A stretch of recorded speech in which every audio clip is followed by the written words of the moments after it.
Hey guys, tonight we're descending into something that most people never think about, but probably should. We're talking about what happened in the darkest corners of history's prisons, specifically the forgotten cells where people were left to starve, slowly and agonizingly, out of sight and out of mind.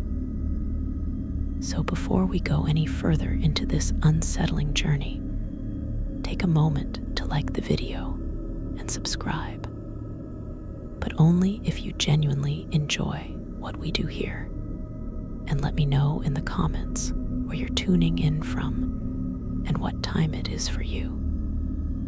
It's always fascinating to see who's joining us from around the world, especially those of you settling in for the night. Now, dim the lights. Maybe turn on a fan for that soft background hum, and let's ease into tonight's journey together. Starvation is one of the most horrific ways to die.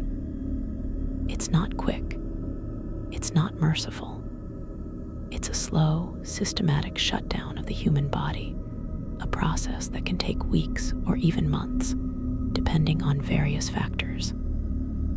And throughout history, in prisons, dungeons, and oubliettes across the world, people have been subjected to this fate, sometimes as official punishment, sometimes through neglect, and sometimes simply because they were forgotten. These weren't always criminals in the modern sense. Many were political prisoners, religious dissenters, people who had angered those in power, or simply unfortunates who had been in the wrong place at the wrong time. Their stories are dark, disturbing, and largely forgotten by history, but they deserve to be told. Let's start with the basics. What actually happens to the human body during starvation? Understanding the physiological process makes the historical accounts even more harrowing, because you begin to grasp exactly what these prisoners endured. In the first few days without food, the body begins to deplete its glycogen stores, the readily available energy reserves stored in the liver and muscles. This happens relatively quickly, usually within 24 to 48 hours. Once these stores are exhausted, the body enters what's called the catabolic state, where it begins breaking down its own tissues for energy. This is where the real horror begins. The body starts by metabolizing fat stores, which is actually a relatively efficient process. A person with adequate fat reserves can survive for quite some time on this alone, though they'll experience weakness, fatigue, and constant hunger. But eventually, the fat runs out, and that's when the body turns to protein, specifically the protein in muscles and organs. This is called cachexia, the wasting away of the body's own tissues. Muscles begin to deteriorate. The heart, which is itself a muscle, starts to weaken. The immune system begins to fail. The brain, which requires enormous amounts of energy to function, starts to suffer. Cognitive function declines. Hallucinations may occur. The ability to regulate body temperature fails. And all of this happens slowly, painfully, over weeks or months. In the final stages of starvation, the body is essentially cannibalizing itself to stay alive. Organs begin to fail one by one. The heart becomes too weak to pump effectively. The kidneys can no longer filter waste. The liver stops functioning. Infections that would normally be minor become life-threatening because the immune system has collapsed. And And throughout all of this, the person is conscious, aware, suffering. They feel the hunger, the weakness, the pain of their body consuming itself. They experience confusion and delirium as their brain is starved of glucose. And they know, with increasing certainty, that they are dying. This is what happened to countless prisoners throughout history, locked in cells where no one could hear them scream, where no one cared whether they lived or died. Medieval dungeons were perhaps the most notorious locations for this kind of death. The word dungeon itself comes from the old French word donjon, meaning the great tower or keep of a castle. But it came to specifically mean the underground prison chambers that were often located in the foundations of these structures. These weren't the relatively humane prisons of later centuries, were dark, damp, underground spaces, often little more than holes carved into rock, with no light, no ventilation, and no sanitation. Prisoners were sometimes lowered into these cells through a trapdoor in the ceiling and simply left there. The cell might be so small that the prisoner couldn't stand or lie down properly, forcing them into a perpetual crouch or fetal position. And once the trapdoor was closed, they were in total darkness, with only the sounds of rats and dripping water for company. Food, when it came, was minimal and irregular. A piece of moldy bread, a cup of foul water, sometimes nothing at all for days on end. The jailers, if they bothered to come at all, would simply drop food through the trapdoor and leave. There was no conversation, no human contact, no acknowledgement of the prisoner as a person. They were simply left to rot, and that's exactly what many of them did. Without adequate nutrition, their bodies began the slow process of starvation, but the psychological torture of not knowing when or if food would come again was almost as bad as the physical hunger. Every sound from above became a source of desperate hope. Was someone coming? Would there be food today? Or would the trapdoor remain closed, leaving them to weaken further in the darkness? The castle of Chillon, located on the shores of Lake Geneva in Switzerland, contains one of the most famous dungeon systems in Europe. The castle's underground vaults were used as prisons for centuries, and conditions were notoriously brutal. Prisoners were chained to pillars in dark, damp cells that were barely above the water level of the lake. The cold was constant and penetrating. The air was thick with moisture and the smell of decay, and food was scarce, delivered at the whim of the jailers, who had little incentive to keep prisoners alive, once they had been forgotten by those who had ordered their imprisonment. Archaeological excavations of these dungeons have revealed scratch marks on the walls, desperate attempts by prisoners to mark the passage of time, or simply to have something to do in the endless darkness. Some of these marks are at ground level, suggesting prisoners who had become too weak to stand, scratching at the stone as they lay dying. One of the most famous prisoners at Chillon was Francois Bonnivard, a Genevan monk who was imprisoned there for 6 years in the early 16th century. His story inspired Lord Byron's poem, The Prisoner of Chillon, which romanticized his suffering. but couldn't fully capture the reality of his experience.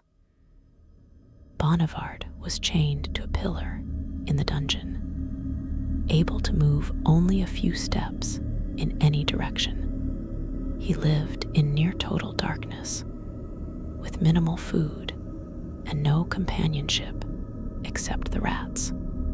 By the time he was released, he had nearly gone mad from the isolation and deprivation. He described the constant hunger, the way his body had wasted away, until he could feel his bones through his skin, and the hallucinations that plagued him in the darkness. He was one of the lucky ones. He survived. Many others in those same dungeons did not. The oubliette was an even more sinister form of dungeon, designed specifically to forget prisoners. The word comes from the French oublier, meaning to forget, and that's exactly what these cells were for. An oubliette was typically a narrow vertical shaft, carved deep into the rock beneath a castle or fortress. The only entrance was through a trapdoor at the top. Once a prisoner was lowered into an oubliette, there was no way out. The walls were too smooth to climb. The shaft was too narrow to build any kind of ladder or escape mechanism. The prisoner was simply trapped at the bottom, often in water or filth that accumulated at the base of the shaft. And there they stayed until they died. Some oubliettes were designed to kill quickly. The fall into the shaft might be onto spikes or into deep water where the prisoner would drown. But others were designed for slower deaths. The prisoner would land on a stone floor, injured but alive, and then be left there. Food might be dropped down occasionally, or it might not. Water might seep in from the walls, or the prisoner might die of thirst. But the key feature of an oubliette was that once you were in, you were forgotten. The trapdoor would be closed and sealed. The prisoner's existence would be erased from all records, and they would die alone in the darkness, their screams unheard, their suffering unknown. When castle renovations or archaeological excavations have uncovered these oubliettes centuries later, they've sometimes found skeletal remains at the bottom, the final evidence of people who were literally forgotten to death. The Bastille in Paris, before it was stormed during the French Revolution, was infamous for its treatment of prisoners, particularly those held in the cachots, or underground cells. These were similar to oubliettes in their design and purpose. Prisoners in the cachots were often political enemies of the king or nobility, people who had fallen out of favor and needed to disappear quietly.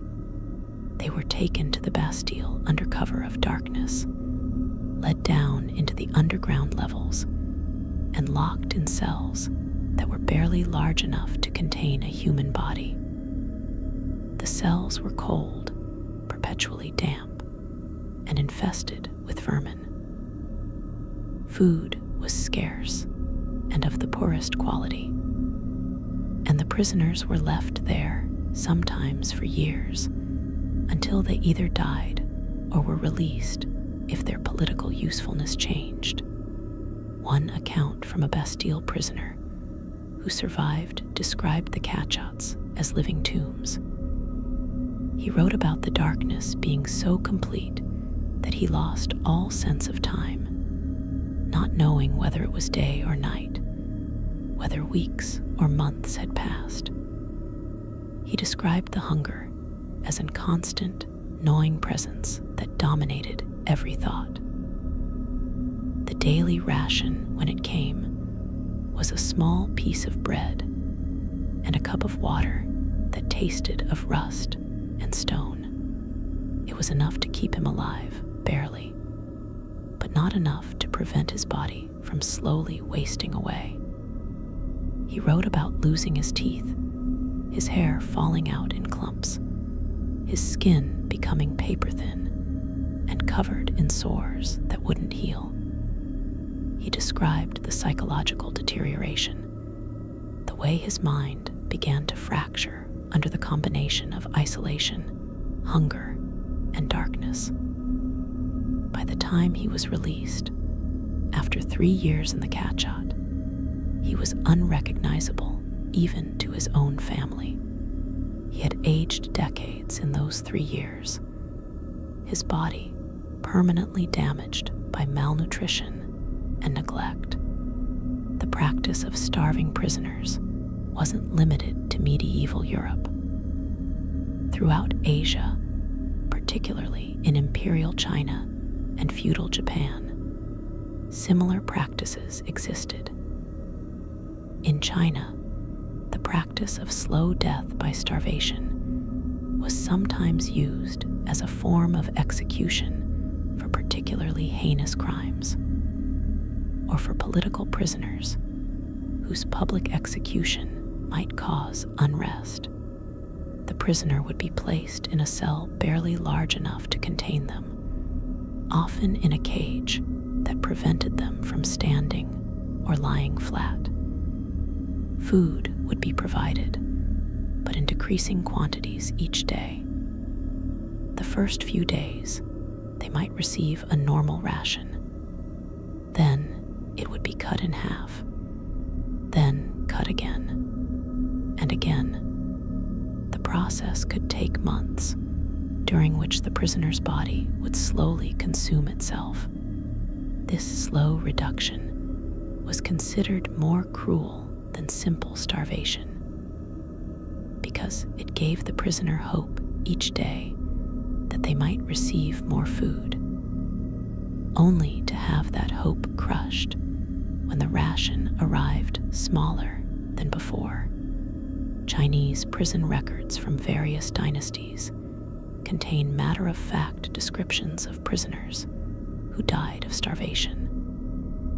The language is bureaucratic and cold, noting the prisoner's crime, their sentence, and the date of their death, but offering no details about their suffering. These were people who had been deemed enemies of the state, and their deaths were considered both punishment and deterrent. But reading between the lines of these official records, you can glimpse the horror of what actually happened. A prisoner noted as dying after 87 days of imprisonment in a reduction cell. Another listed as becoming incoherent after 45 days before dying on day 62. These were people who spent weeks watching their bodies deteriorate, feeling their strength fade, knowing that death was coming slowly, and that no one was going to save them. In feudal Japan, the practice of confinement in tiny cells was common for certain categories of prisoners. The tsurushi, or suspension cells, were particularly notorious. These were essentially wooden cages suspended from the ceiling of a prison building, so small that the prisoner couldn't stretch out or stand. They were left in these cages with minimal food and water, often as a form of interrogation or punishment. The goal wasn't always to kill the prisoner, but death from starvation and dehydration was common, especially if the prisoner refused to confess to whatever crime they were accused of, or if they simply fell out of official favor and were forgotten. The combination of physical confinement, preventing proper circulation, and causing muscle atrophy, along with inadequate nutrition, meant that even if a prisoner was eventually released, they were often permanently crippled and damaged. European Renaissance prisons introduced new variations on the theme of confinement and starvation. The Renaissance, for all its cultural and intellectual achievements, was not a humane era when it came to criminal justice. In Italy, particularly in Venice, the Doge's palace contained a series of prison cells called pozzi, or wells, located below the water line of the building. These cells flooded regularly with seawater, leaving prisoners standing in cold, brackish water that could be waist-deep or higher. Food was lowered down on ropes, but the damp, salty environment meant that even when food arrived, it was often moldy or contaminated. Prisoners in the pozzi suffered not just from inadequate nutrition, but from constant exposure to cold water, leading to infections, hypothermia, and accelerated physical deterioration. The Venetian prison system also included the piombi, or leads, prison cells located in the attic of the Doge's palace, directly under the lead roof. These cells were the opposite of the pozzi. Instead of cold and wet, they were suffocatingly hot in summer and freezing in winter. The metal roof absorbed and radiated heat, turning the cells into ovens. Prisoners in the piombi received minimal food and water, and in the summer heat, dehydration became as much a threat as starvation. The most famous prisoner of the piombi was Giacomo Casanova, the infamous adventurer and seducer who was imprisoned there in 1755. His escape from the piombi is legendary, but his accounts of the conditions there are harrowing. He described the heat as unbearable, the food as barely edible, and the constant thirst as a torture in itself. He witnessed other prisoners who didn't have his resources or connections simply waste away, their bodies unable to cope with the combination of heat, poor nutrition, and confinement. The Tower of London, that iconic fortress on the Thames, held countless prisoners over its long history, and many died within its walls. While the tower is often associated with dramatic executions, beheadings on Tower Green or hangings, the reality is that many prisoners died much more quietly in the dark cells below ground level. These cells, particularly those in the basement of the White Tower and in the underground levels of other towers within the complex, were cold, damp, and dark. Prisoners held there as traitors or threats to the crown were often deliberately neglected. Food came irregularly. Medical care was non-existent, and prisoners who fell ill or became too weak to call out for help were simply left to die. One of the most tragic cases from the Tower of London involved a group of prisoners taken during the Wars of the Roses, the civil conflict between the houses of Lancaster and York in the 15th century. These prisoners, mostly young men from noble families who had backed the losing side, were imprisoned in the tower and essentially forgotten as the political situation shifted and their captors became occupied with other concerns. Records from the tower suggest that a number of these prisoners died within the first year of their confinement, and subsequent investigations indicated that many had starved to death. Their families, who might have been able to provide food or secure their release didn't even know they were in the tower. They had been taken in secret, held in secret, and died in secret. Their bodies were buried in unmarked graves within the tower grounds, and their names were struck from records as if they had never existed at all. The practice of imprisoning people in church crypts and monastery dungeons was another dark aspect of medieval and Renaissance incarceration.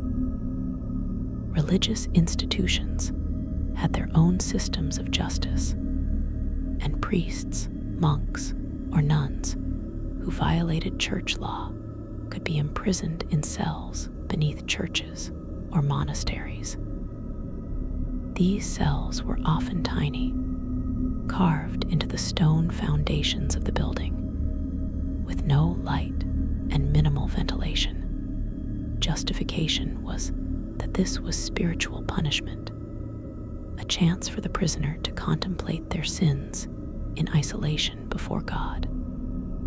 But in practice, it was often a death sentence. Food provided by the monastery or church was minimal, based on the idea that fasting was spiritually purifying. Water came from whatever seeped through the walls or was provided in small amounts by the jailers. And prisoners held in these religious dungeons had no recourse, no appeals, no way to contact the outside world.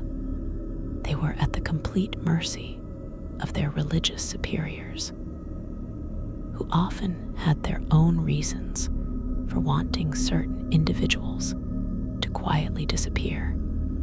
Historical records from various European monasteries contain references to cells of penance or cells of correction that were used for this purpose. Some of these cells have been discovered during renovations or archaeological work, and they reveal the grim reality of this practice. Scratch marks on walls, chains embedded in stone, and in some cases, skeletal remains that were never properly buried, simply left in the cell and sealed up. These were people who had committed religious offenses, perhaps questioning church doctrine or engaging in relationships that violated their vows, or simply angering a powerful church official.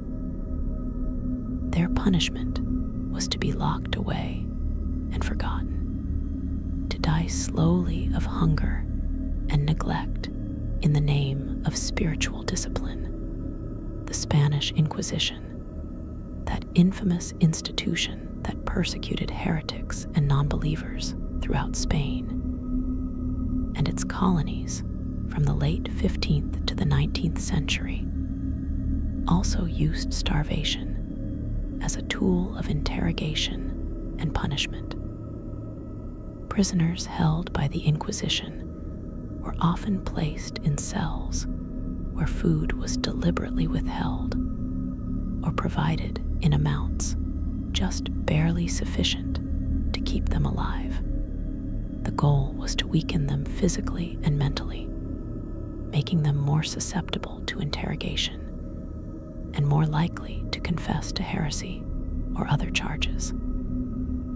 The Inquisition maintained detailed records of its proceedings, and these documents sometimes include chilling notes about prisoners who died in custody.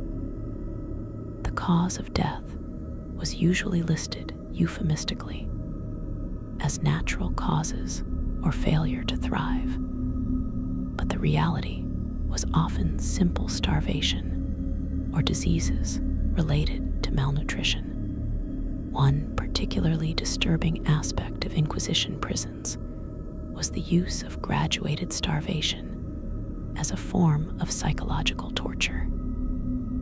A prisoner might be given adequate food for the first few days or weeks of their imprisonment, allowing them to recover some strength and hope. Then the rations would be cut, and the prisoner would begin to weaken. Just when they were on the verge of collapse, the rations might be increased again, giving them false hope of improvement. This cycle could be repeated multiple times, with the prisoner never knowing whether they were going to be fed or starved on any given day.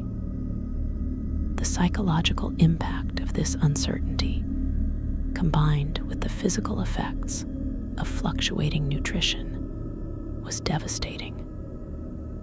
Prisoners became fixated on food, willing to say or do anything to secure their next meal. Many confessed to crimes they hadn't committed, implicating others to curry favor with their jailers, all in the desperate hope of receiving a few more crumbs of bread. Colonial prisons in the Americas, Africa, and Asia also saw countless cases of prisoners starving to death in forgotten cells. European colonial powers established prisons in their colonies that were often even more brutal than those in Europe, operating with even less oversight and accountability.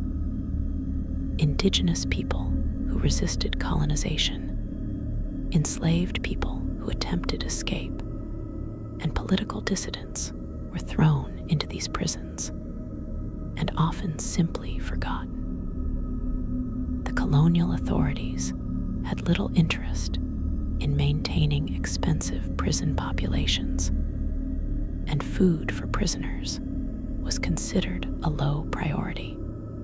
As a result, malnutrition and starvation were common causes of death in colonial prisons, though official records rarely acknowledged this directly. In British colonial India, for example, prisoners in some facilities were expected to work in order to earn their food rations.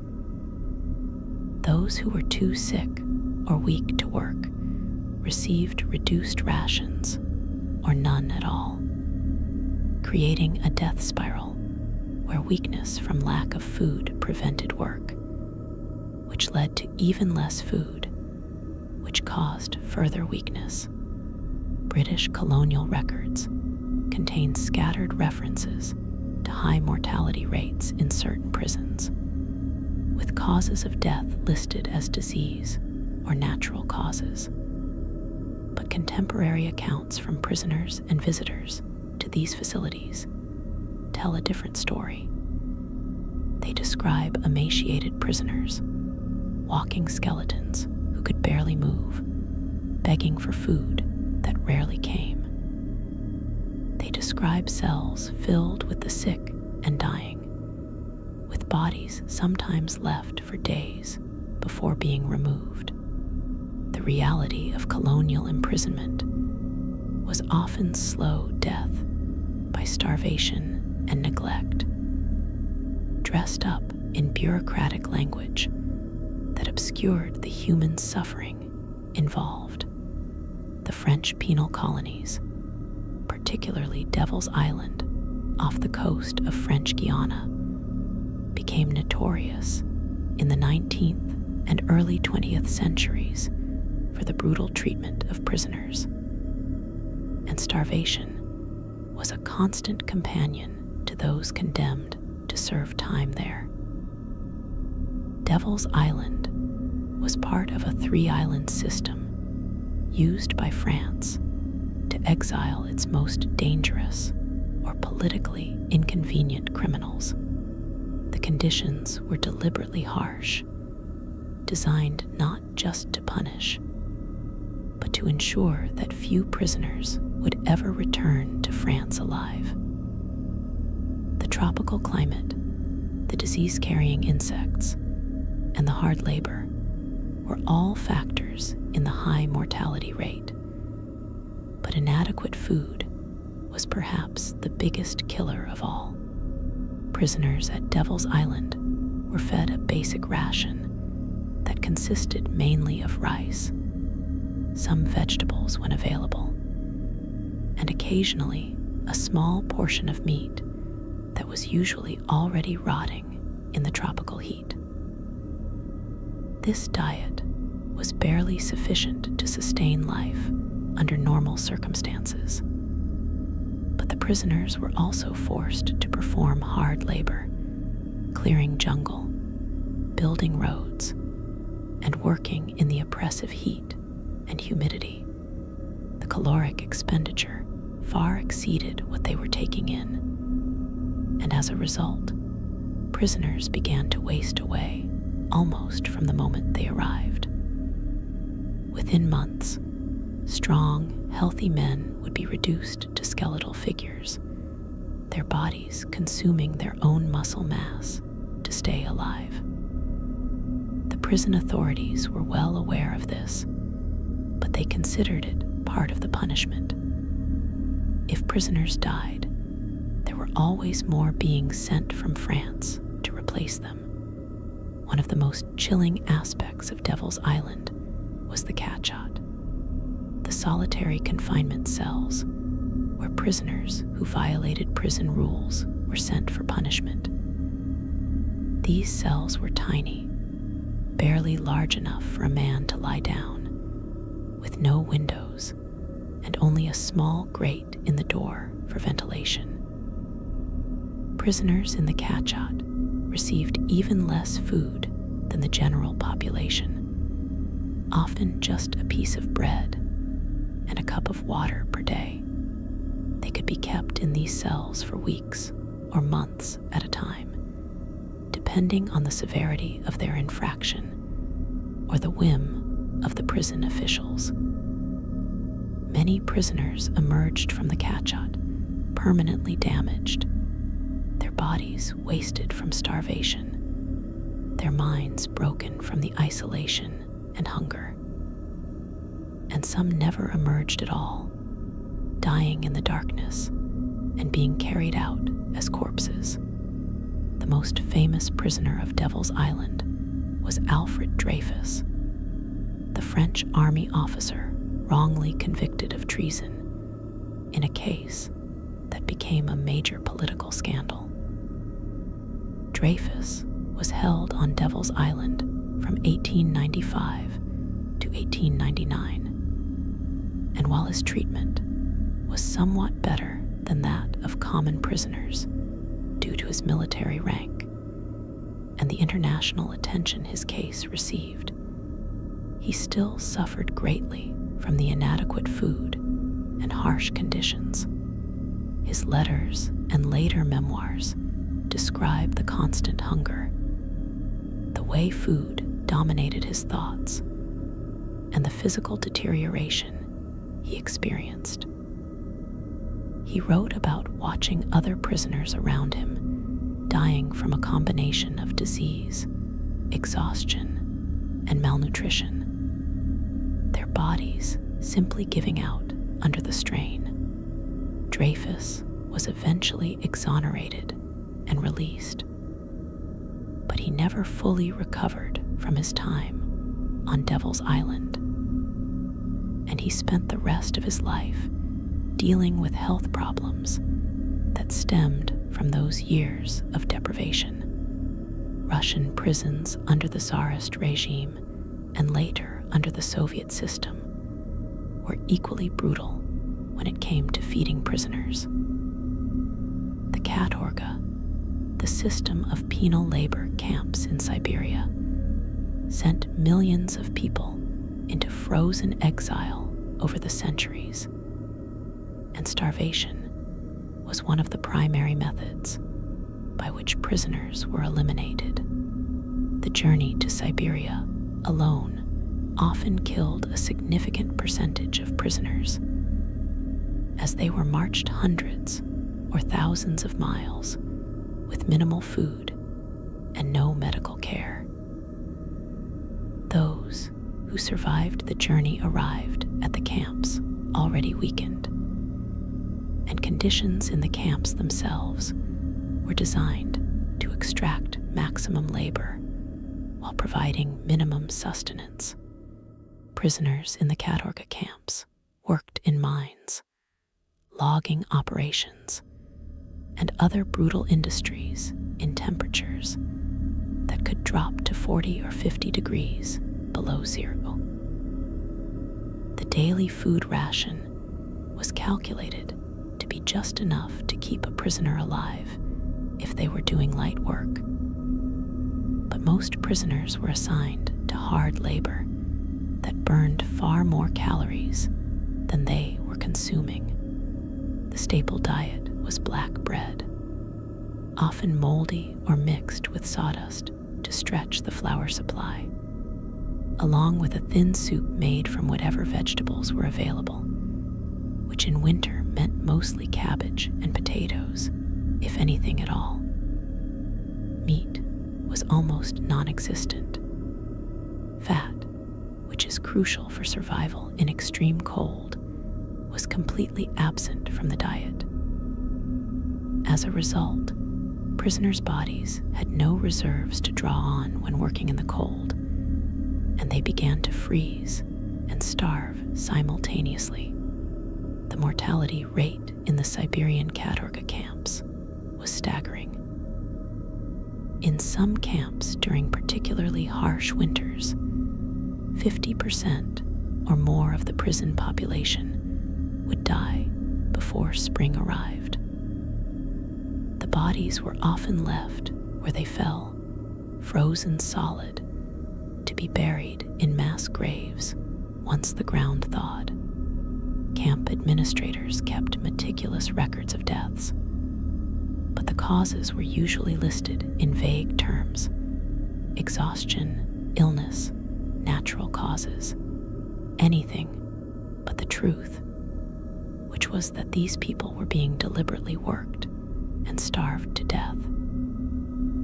The Soviet Gulag system that followed the Tsarist katorga was in many ways even worse, with prisoner quotas that demanded ever higher production rates, while food rations remained constant or were even reduced.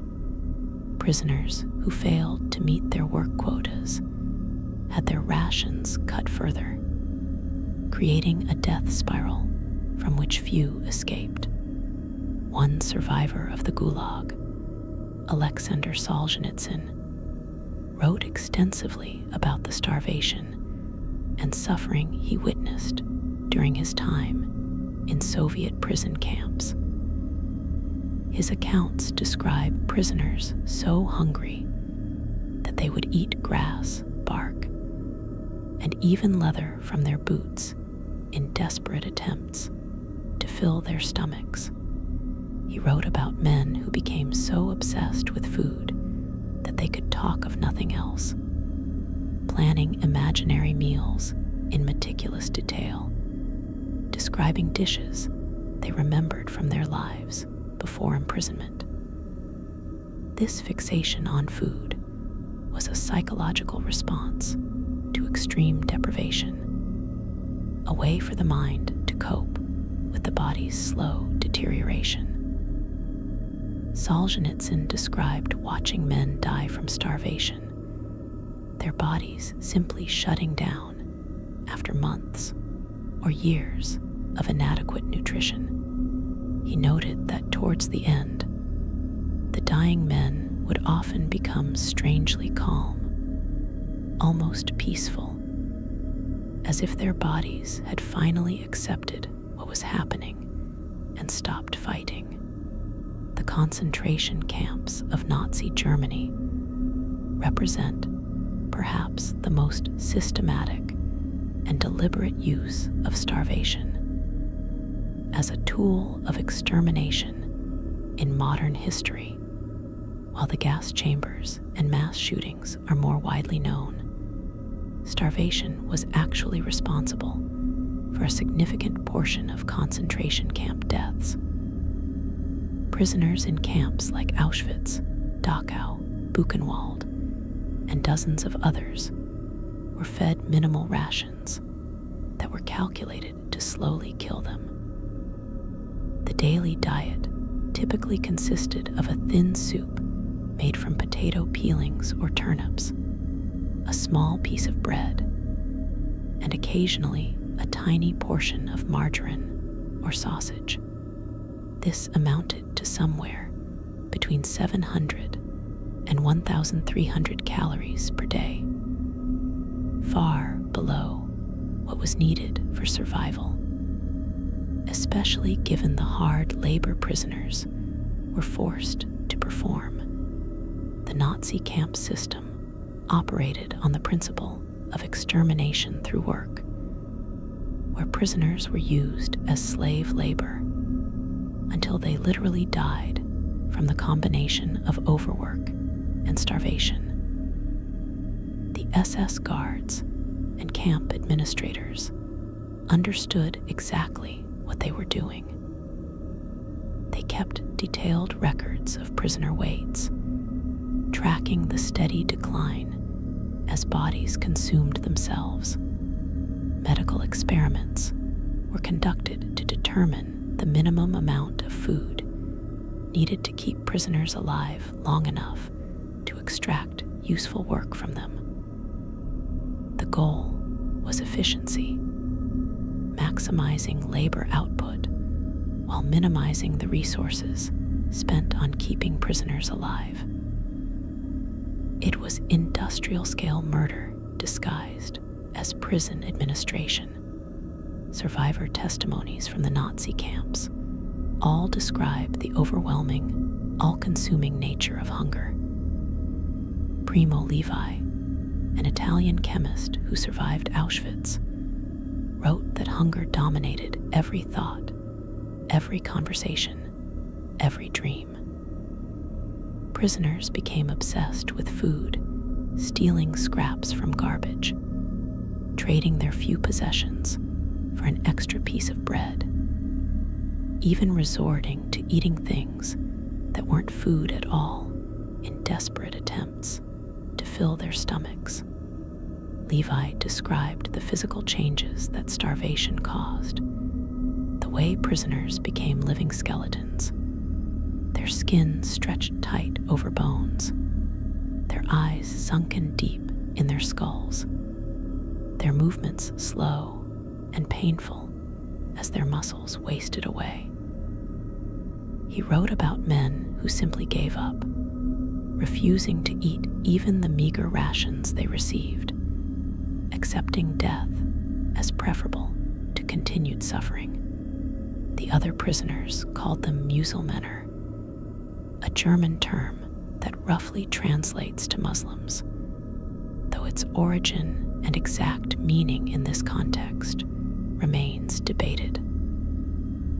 These were the walking dead, men and women who had lost all will to live and were simply waiting for death to take them. The Japanese prisoner of war camps during World War II were similarly brutal when it came to feeding prisoners. Allied soldiers captured in places like the Philippines, Singapore, and Burma were held in camps where starvation was a deliberate policy. The Japanese military command had decided that prisoners of war were beneath contempt, having surrendered rather than fighting to the death, and therefore deserved no consideration or humane treatment. The daily rice ration in many Japanese POW camps was less than a cup per person, supplemented occasionally with thin soup or small amounts of vegetables. Prisoners were forced to work on projects like the Burma Railway, the infamous Death Railway, where they labored in brutal tropical conditions while slowly starving to death.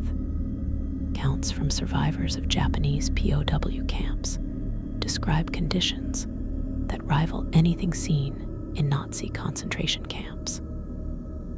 Men weighing 180 pounds when captured would drop to 90 pounds or less within months. Diseases like beriberi, pellagra, and scurvy all caused by severe nutritional deficiencies, were rampant. Prisoners became so weak that they could barely walk, yet they were still forced to work or face beatings, and further reduction of their already inadequate food rations. Many simply collapsed and died where they worked, their bodies finally giving out after weeks or months of starvation. The mortality rate among Allied prisoners in Japanese hands was approximately 27%, far higher than that of Allied prisoners held by Germany or Italy. And the primary cause of death was malnutrition and the diseases that followed from it. Forgotten cells existed not just in wartime camps or historical prisons, but in more recent times as well. Throughout the 20th century, right up to the present day, there have been cases of prisoners being held in conditions where starvation was either deliberate punishment or the result of criminal neglect.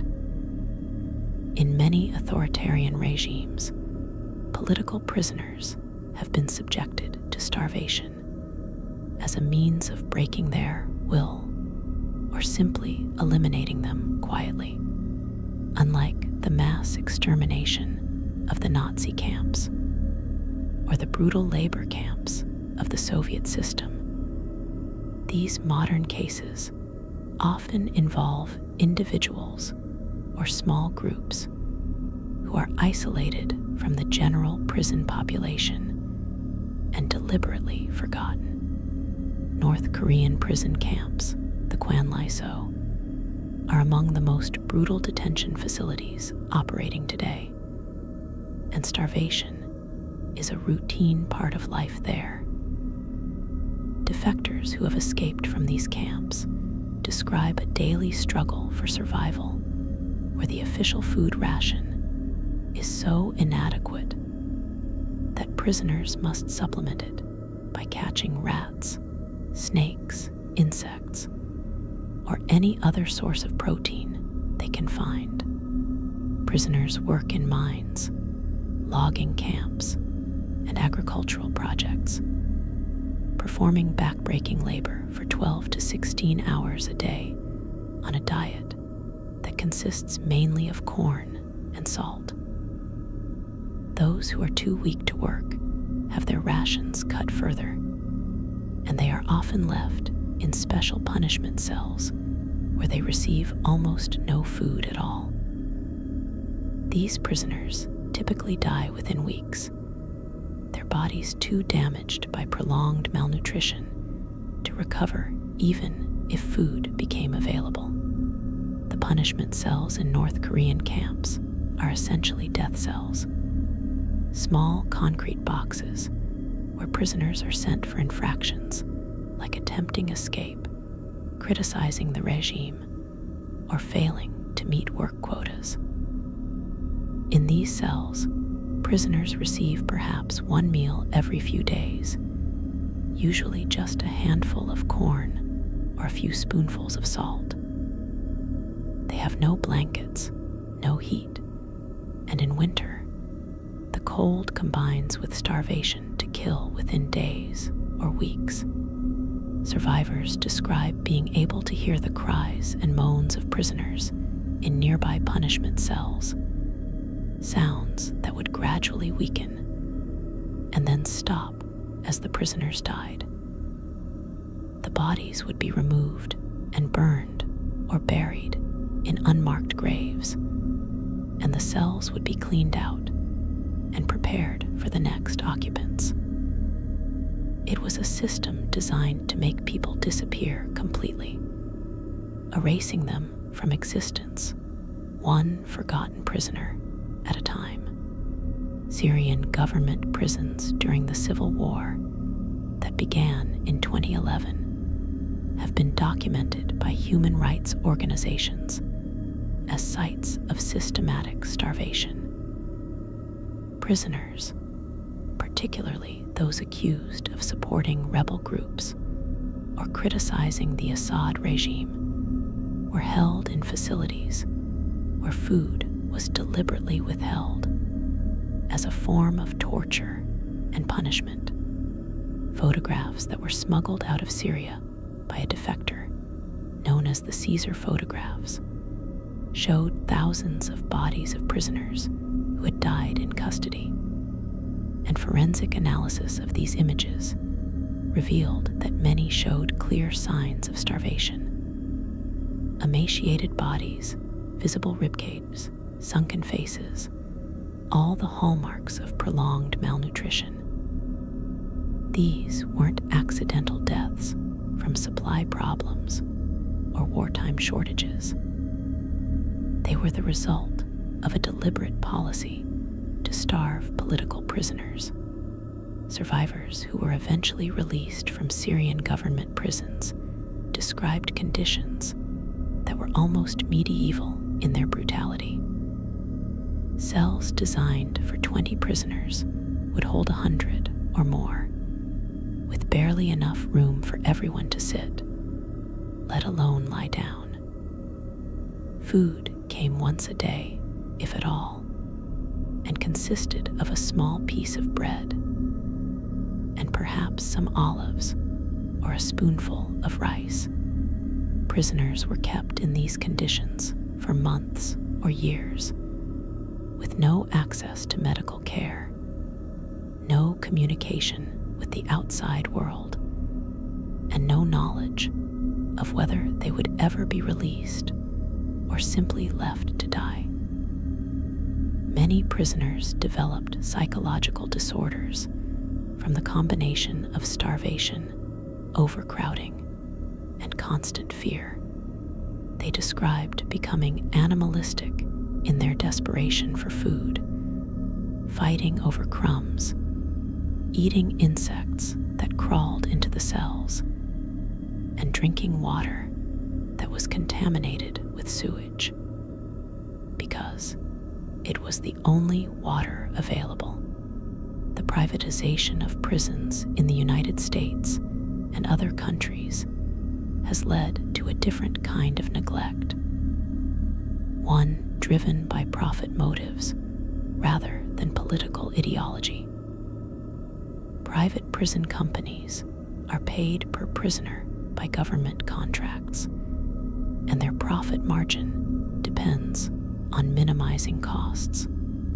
Food is one of the largest variable costs in running a prison, and there have been numerous documented cases of private prisons cutting food budgets to the point where prisoners are chronically malnourished. While outright starvation is rare in modern American prisons, there have been cases where prisoners have lost dangerous amounts of weight, developed malnutrition-related health problems, and in extreme cases, died from complications related to inadequate nutrition. One particularly egregious case involved a private immigration detention center in Texas, where detainees reported receiving food that was insufficient in quantity and so poor in quality that many people refused to eat it. Investigations revealed that the facility was spending less than $3 per day per detainee on food, an amount that made it virtually impossible to provide adequate nutrition. Detainees reported losing significant weight, feeling constantly weak and dizzy, and developing health problems like anemia and vitamin deficiencies. While these conditions don't rise to the level of deliberate starvation seen in concentration camps or authoritarian prisons, they represent a form of neglect that has serious health consequences and reflects a disturbing willingness to sacrifice prisoner welfare for corporate profit. Mental institutions have also been sites where patients, essentially prisoners in many cases, have been subjected to starvation, either through neglect or as a form of treatment or punishment. Throughout the 19th and much of the 20th century, psychiatric hospitals operated with minimal oversight, and abuses were common. Patients who were difficult to manage or who had no family to advocate for them were sometimes placed in isolation wards where they received minimal food and care. The justification was often that these patients were too disturbed to function in the general population. But in reality, these isolation wards were dumping grounds for people the institution didn't want to deal with. Patients would be locked in small rooms or even cages, fed minimal amounts of food, and largely forgotten until they died or deteriorated to the point where they were no longer considered a problem. Historical records from various mental institutions contain disturbing evidence of this practice. Autopsy reports showing patients who died weighing 70 or 80 pounds, their bodies wasted from months or years of malnutrition. Photographs from the early 20th century showing emaciated patients in isolation wards, their conditions clearly the result of prolonged neglect. Testimony from nurses and attendants describing patients who were given barely enough food to survive. The rations cut further if they became violent or difficult. And documentation of patients who simply disappeared from the records with no clear indication of what happened to them, suggesting that they died and were buried without proper documentation or notification of family members. One of the most notorious cases involved the Willowbrook State School in New York, an institution for children with intellectual disabilities that operated from 1947 to 1987. While Willowbrook became famous for the hepatitis experiments conducted there, investigations also revealed widespread neglect, including inadequate feeding of patients. Children at Willowbrook were often underfed, with meal portions that were insufficient for growing bodies, especially those with medical conditions that affected metabolism and nutrition. The combination of poor nutrition and overcrowding led to stunted growth, developmental delays beyond what the children's disabilities would have caused, and increased susceptibility to disease. While few children actually starved to death at Willowbrook, the chronic malnutrition contributed to their suffering, and in some cases, to their premature deaths from illnesses their bodies were too weakened to fight off. Solitary confinement in modern prisons, while not typically involving deliberate starvation, creates conditions where prisoners are vulnerable to food-related neglect. Prisoners in solitary, especially those in supermax facilities or special housing units, are completely dependent on staff to provide their meals. If a meal is skipped, whether through error, staffing shortages, or deliberate punishment, the prisoner has no recourse. They can't go to a dining hall or request food from another source. They are entirely at the mercy of the system. There have been documented cases of prisoners in solitary confinement missing multiple meals in a row, sometimes going days without adequate food because of administrative errors or deliberate neglect by staff. While this doesn't constitute the kind of prolonged starvation seen in historical prisons or concentration camps, it represents a vulnerability that is inherent to the practice of extreme isolation. The psychological effects of food deprivation in solitary confinement are particularly severe because they compound the already significant mental health impacts of isolation.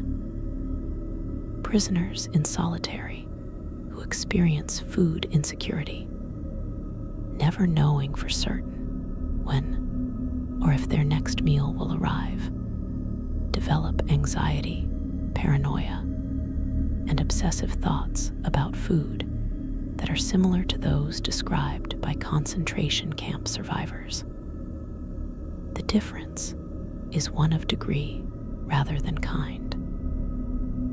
The fundamental experience being completely powerless and dependent on others for the most basic need of food creates a psychological trauma that can be devastating even if the physical deprivation is relatively short-term. Immigrant detention centers around the world have become modern sites where people are held in prison-like conditions while their cases are processed. And food-related neglect has been documented in many of these facilities.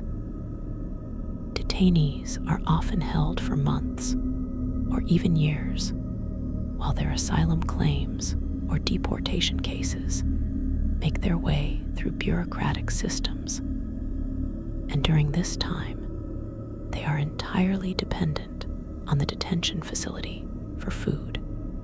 Investigations into various detention centers in the United States, Europe, Australia, and elsewhere have revealed patterns of inadequate nutrition, with meals that are too small, too infrequent, or so unpalatable that detainees can't eat them. Children in detention are particularly vulnerable, as inadequate nutrition during critical developmental periods can cause lasting harm. One case that received international attention involved the detention of asylum seekers on Nauru and Manus Island, facilities operated by Australia to process people who arrived by boat seeking refugee status. Detainees in these facilities reported receiving food that was insufficient in quantity and quality, leading to weight loss, malnutrition, and related health problems. Children in the facilities showed signs of developmental delays and failure to thrive, medical conditions directly related to inadequate nutrition.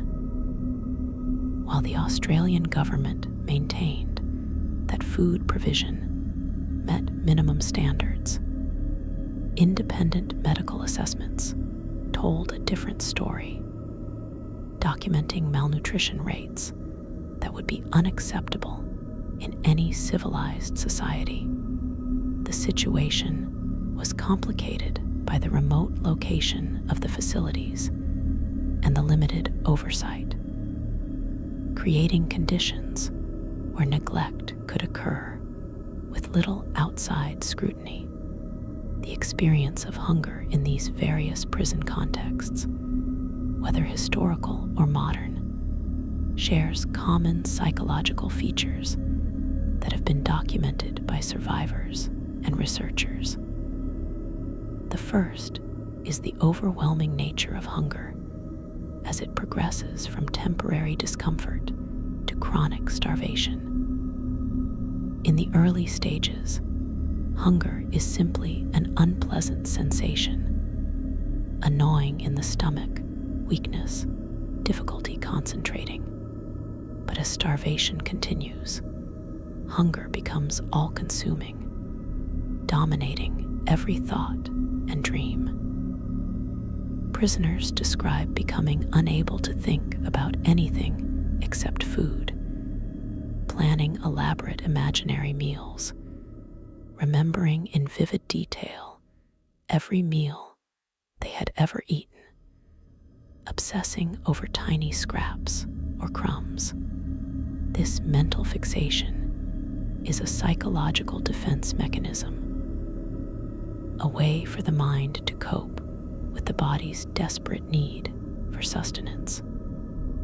But it also becomes a form of torture in itself, as the prisoner is trapped in an endless loop of desire for something they cannot have. The second common psychological feature is the degradation of social bonds and moral standards under extreme hunger. Prisoners who are starving will often turn on each other, stealing food, informing on fellow prisoners in exchange for extra rations, even resorting to violence over scraps. This isn't a reflection of inherent immorality, but rather the result of the brain's primitive survival mechanisms taking over. When the body is starving, the higher level cognitive functions that govern social behavior and moral reasoning are suppressed in favor of base survival instincts. Prisoners report feeling ashamed of their behavior, of the things they did to secure food, but also feeling powerless to act differently. The hunger was simply too overwhelming to resist. The third common feature is the progression of physical symptoms that prisoners experience as starvation advances. In the first week without adequate food, the symptoms are relatively manageable: constant hunger, weakness, irritability, difficulty sleeping. But as days turn into weeks, the body begins to show more serious signs of distress. The skin becomes dry and flaky, sometimes developing a grayish tint as circulation deteriorates. Hair becomes brittle and begins to fall out in clumps. Teeth loosen in their sockets as the gums recede, a condition known as scurvy when combined with vitamin C deficiency. The tongue may swell and develop painful sores. Eyes sink deep into their sockets, creating the characteristic hollow-eyed appearance of starvation victims. And the smell prisoners who are starving develop a distinctive odor, sweet and slightly rotten, as their bodies begin to break down their own tissues and ketones accumulate in the blood. As starvation continues into the second and third month, the physical deterioration becomes catastrophic. Muscles waste away until bones are clearly visible through the skin. The body loses its ability to maintain core temperature, and prisoners become chronically cold, shivering even in warm weather. The heart weakens and beats irregularly as the cardiac muscle itself is consumed for energy. Blood pressure drops dangerously low, leading to dizziness and fainting. The immune system collapses, and infections that would normally be minor become life-threatening. Wounds refuse to heal. Minor cuts become ulcers, and the mental deterioration accelerates, with prisoners experiencing confusion, hallucinations, and personality changes as their brains are starved of glucose and essential nutrients. The final stages of starvation, typically occurring after 2 to 3 months of severe food deprivation, depending on the person's initial body condition, are marked by a strange kind of acceptance. Many prisoners report that the overwhelming hunger of the earlier stages actually diminishes in the final weeks of life. This isn't because the body's need for food has decreased. It's because the brain itself is too damaged to properly register hunger signals. Prisoners in this final stage often become eerily calm, almost detached from their own dying bodies. They may refuse food even if it's offered, their digestive system's too damaged to process it properly. They sleep most of the time, slipping in and out of consciousness. And then, usually quite suddenly, the heart simply stops, too weak to continue beating, or another organ fails catastrophically, and death comes as almost a relief after months of suffering. Historical accounts from various prisons and camps include descriptions of what prisoners called the death march, not the forced marches of concentration camp evacuations, but rather the visible physical progression that marked a prisoner as approaching death. Other inmates could look at someone and estimate how much longer they had: a few weeks, a few days, a few hours. The signs were unmistakable. The way a prisoner moved, slowly and carefully, as if their body might break. The way they sat, hunched over themselves, trying to conserve what little energy remained.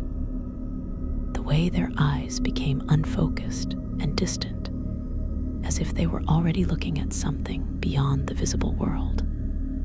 And most tellingly, the way they stopped caring about food, stopped fighting for extra rations, stopped participating in the constant struggle for survival that defined prison life.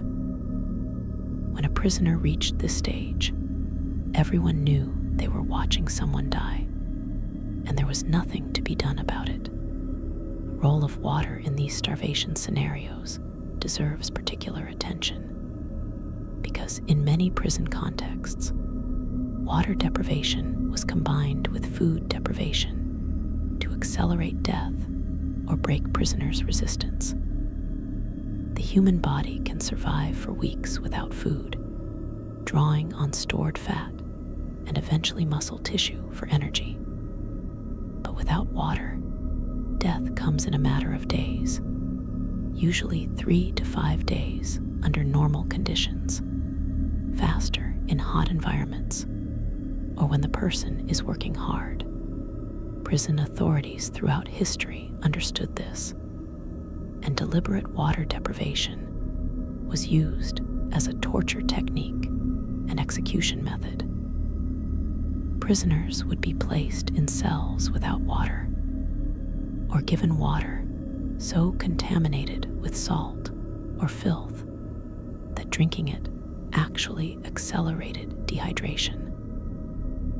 The combination of starvation and thirst created a multiplied agony that broke people faster than either deprivation alone. In desert prisons, particularly those in the Middle East and North Africa, water deprivation was especially cruel and effective. Prisoners held in cells that were exposed to the sun, with temperatures exceeding 110 or 120 degrees Fahrenheit, would become desperately dehydrated within hours. Their already minimal food rations, dry bread or dates, would make thirst even worse. Without adequate water, the body's ability to sweat and regulate temperature fails, leading to heat stroke and organ failure. Prisoners in these conditions would sometimes die within days, their bodies found curled in corners of their cells, dried out and mummified by the heat. Historical records from various Islamic empires and colonial administrations in desert regions contain references to prisoners dying of thirst, though the reports are usually brief and bureaucratic, offering no details of the suffering involved. The psychological torture of thirst is in some ways worse than that of hunger. A person who is starving still has hope that their body can sustain itself, at least for a while, by consuming its own tissues. But a person who is desperately thirsty knows that death is imminent and inevitable without water. The experience of severe dehydration is nightmarish. The mouth becomes so dry that the tongue swells and cracks. The throat feels as if it's closing up, making swallowing painful or impossible. The skin loses elasticity and becomes paper thin. The kidneys begin to fail, causing excruciating pain in the lower back. Urine becomes dark and concentrated, eventually stopping altogether as the kidneys shut down. Mental confusion and hallucinations set in quickly, often within the first day or two of complete water deprivation. And the thirst itself is maddening, an overwhelming physical need that eclipses all other thoughts or concerns. Prisoners subjected to water deprivation would sometimes resort to drinking their own urine, which only accelerated the kidney damage and hastened death. One particularly horrific historical practice involved the use of salt in combination with water deprivation. Prisoners would be fed salty food or forced to eat salt directly, which would dramatically increase their thirst. They would then be denied water or given only tiny amounts that were insufficient to balance the salt intake. This caused rapid dehydration and electrolyte imbalances that could trigger seizures, cardiac arrhythmias, and death within days. This technique was reportedly used in some medieval dungeons and in certain Ottoman Empire prisons, where it was considered a form of torture that left no visible marks on the body, making it difficult to prove abuse. Prisoners who survived this ordeal, if they were released or rescued, often suffered permanent kidney damage and neurological problems from the electrolyte imbalances and dehydration. The phenomenon of refeeding syndrome adds another layer of tragedy to the stories of starving prisoners who were eventually liberated or rescued. When a person who has been starving for an extended period is given food again, the body's response can actually be fatal if not carefully managed. During starvation, the body adapts to functioning with minimal nutrients, and various metabolic processes slow down or shut down when food is suddenly reintroduced, especially in large quantities. The body's metabolism shifts abruptly, causing dangerous fluctuations in electrolytes, particularly phosphorus, potassium, and magnesium. These electrolyte imbalances can cause cardiac arrhythmias, seizures, confusion, and organ failure.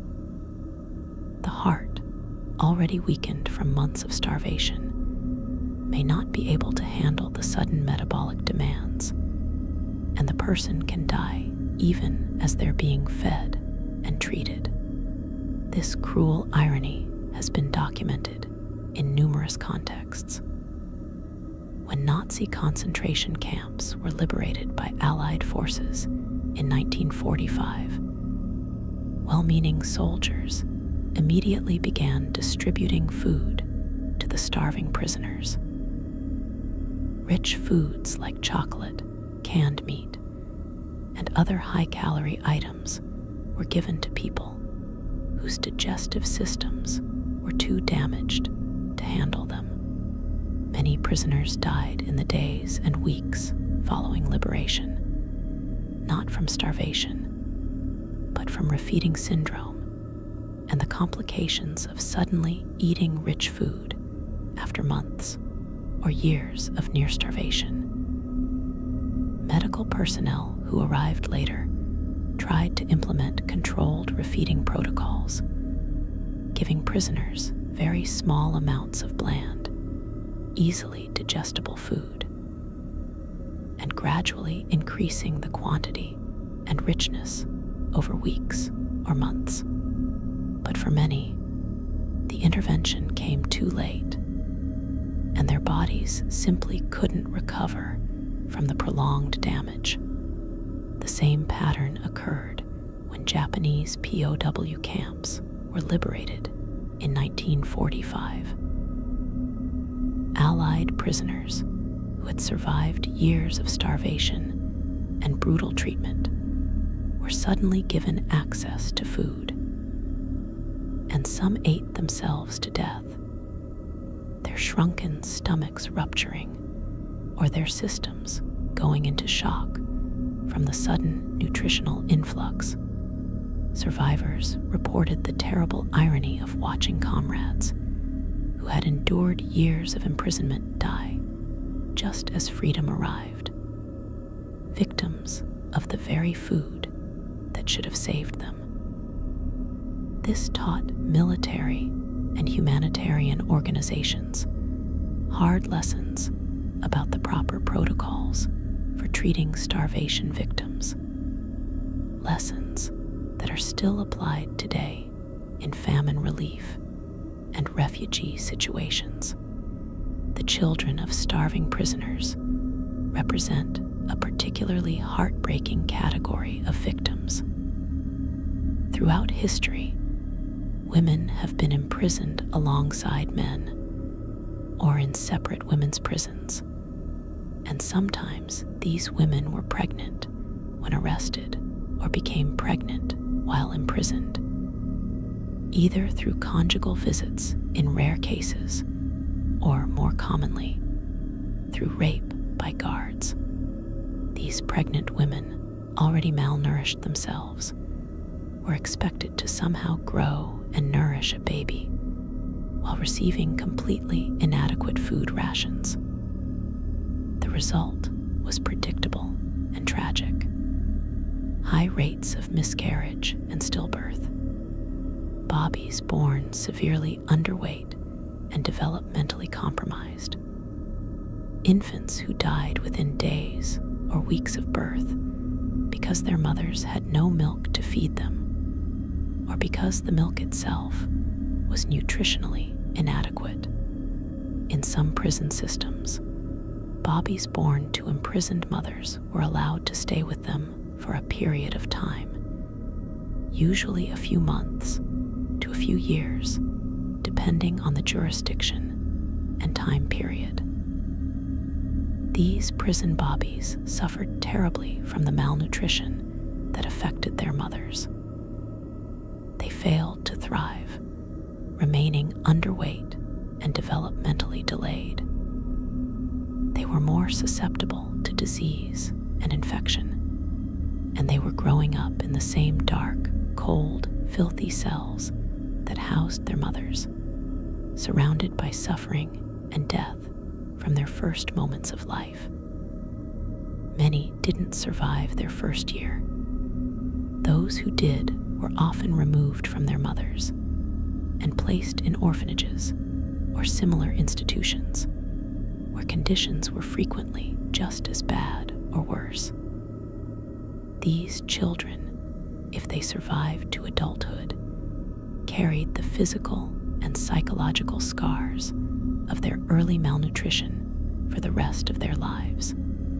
Soviet gulags had special labor camps for women, and many pregnant women and mothers with infants ended up in these facilities.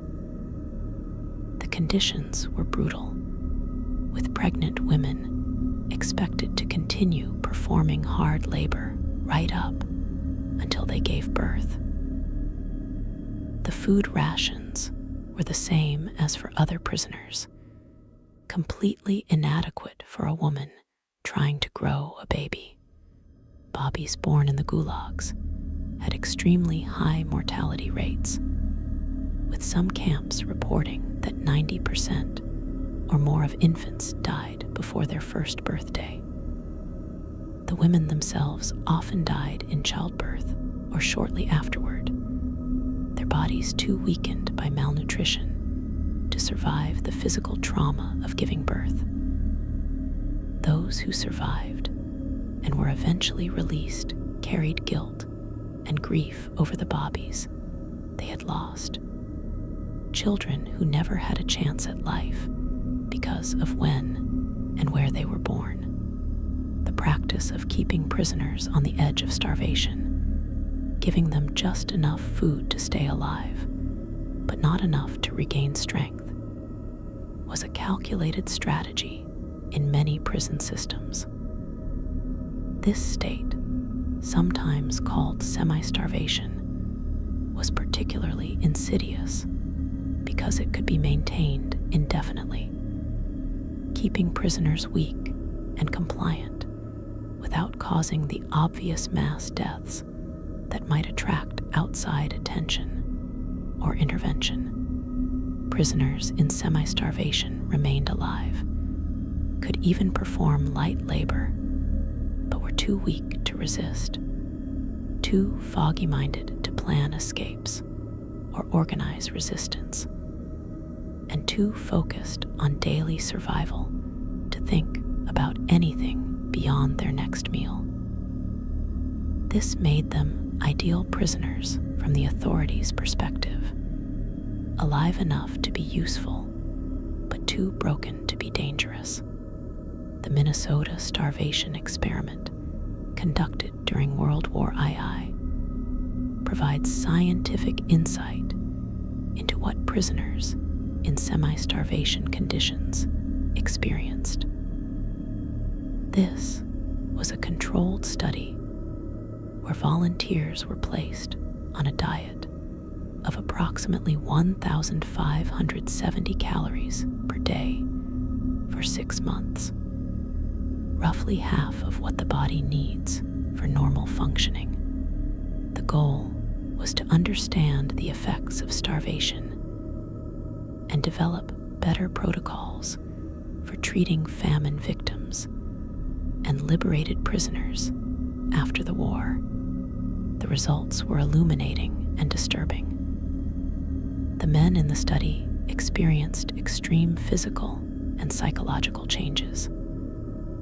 They became obsessed with food, collecting recipes and cookbooks, talking constantly about eating, dreaming about food. They experienced dramatic personality changes, becoming irritable, depressed, and socially withdrawn. Their cognitive function declined, with difficulty concentrating, memory problems, and slowed reaction times. And physically, they lost an average of 25% of their body weight, developed anemia and other nutritional deficiencies, and experienced constant fatigue and weakness. What's significant about the Minnesota experiment is that these men were volunteers who knew the deprivation would end after 6 months, who had adequate shelter and water, who weren't being worked to exhaustion or abused, and who were under constant medical supervision. Despite these relatively favorable conditions compared to actual prison starvation, they still experienced severe physical and psychological deterioration.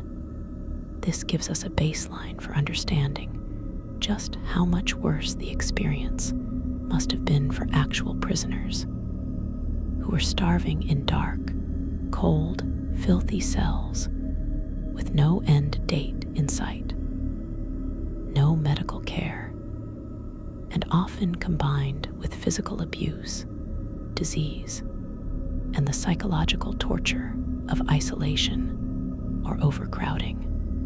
Religious fasting provides an interesting contrast to prison starvation, highlighting the role of choice and control in the experience of food deprivation.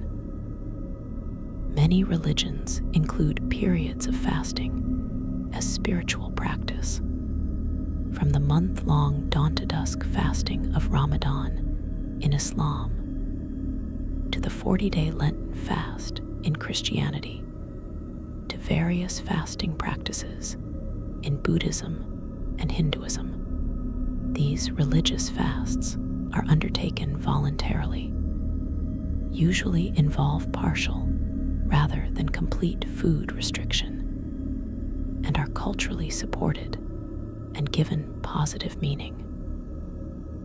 People who fast for religious reasons generally report that while the physical experience of hunger can be challenging, the psychological experience is very different from involuntary starvation. They have chosen to fast.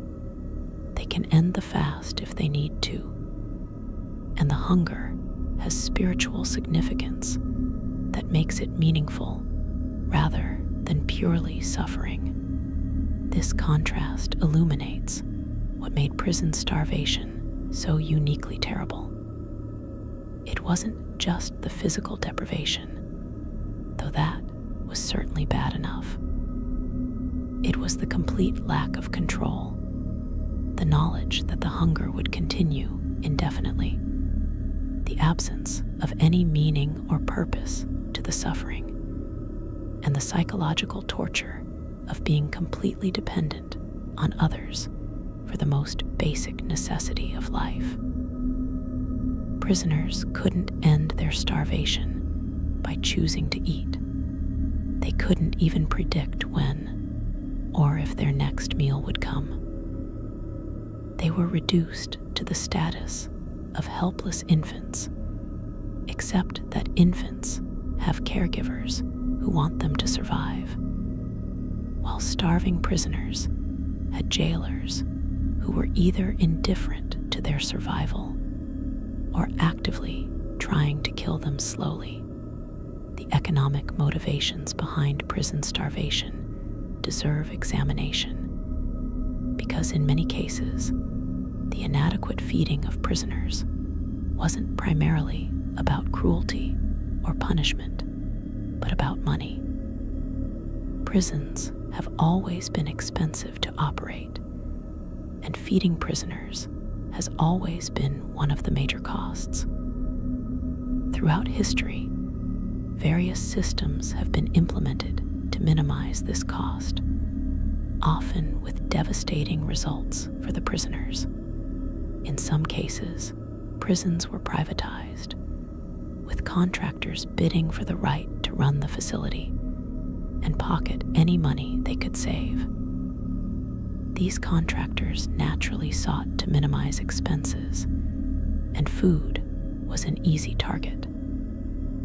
Cheaper ingredients, smaller portions, less frequent meals, all of these reduced costs and increased profits, while prisoners paid the price in malnutrition and suffering. In 18th and 19th century Britain, the system of prison hulks provides a stark example of profit-driven neglect. These were decommissioned naval vessels that were converted into floating prisons, anchored in harbors, and used to house convicts before they were transported to Australia or used as prison labor. The hulks were run by private contractors who were paid a set amount per prisoner, but were allowed to keep any money they saved on expenses. Predictably, these contractors cut costs wherever possible, and food was the first thing to go. Prisoners on the hulks received minimal rations of poor quality, typically moldy bread and thin gruel. Malnutrition was rampant, and when combined with the overcrowding, poor sanitation, and disease that characterized the hulks, the mortality rate was staggering. Some estimates suggest that up to a quarter of prisoners on the hulks died before they could be transported. With starvation and starvation-related diseases being the primary causes of death, similar patterns occurred in American chain gangs and prison farms in the South during the Jim Crow era. These facilities, which primarily held black prisoners, many convicted of minor offenses or arrested on trumped-up charges, operated on the principle of extracting maximum labor while spending minimum money on prisoner care. Food for prisoners was deliberately inadequate, calculated to keep them alive and able to work, but nothing more. Prisoners worked from dawn to dusk in brutal heat, clearing swamps, building roads, picking cotton, all while being fed a diet of cornmeal, fatback, and molasses that provided barely enough calories for survival, let alone for the hard labor they were forced to perform. The result was widespread chronic malnutrition, with prisoners losing dramatic amounts of weight, developing diseases like pellagra from vitamin deficiencies, and often dying from the combination of overwork and underfeeding. The convict leasing system, which operated in the South from the end of Reconstruction until the early 20th century, was perhaps the most brutal example of economically motivated prison starvation. Under this system, prisoners were leased to private companies, mines, lumber camps, railroads, who paid the state for their labor. The companies had absolutely no incentive to keep the prisoners healthy or even alive beyond the term of the lease. They worked prisoners to death, literally, feeding them minimal rations while extracting maximum labor. Mortality rates in some convict leasing operations exceeded 50% annually. Prisoners died from accidents, from disease, from beatings, and from starvation, and the companies simply leased more prisoners to replace them. It was slavery in all but name, and it operated legally in the United States well into the 20th century. The hidden nature of prison starvation has always been one of its most troubling aspects.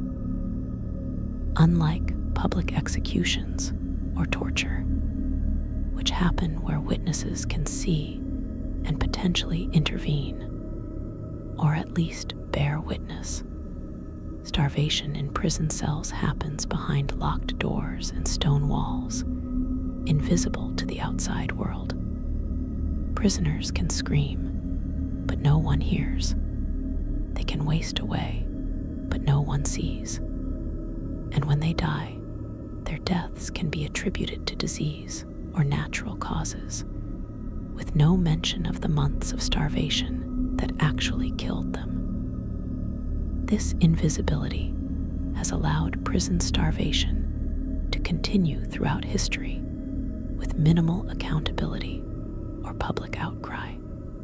Out of sight, out of mind, and conveniently, out of conscience, prison architects and administrators have sometimes deliberately designed facilities to maximize this invisibility. Cells placed in basements or sub-basements, far from any public spaces.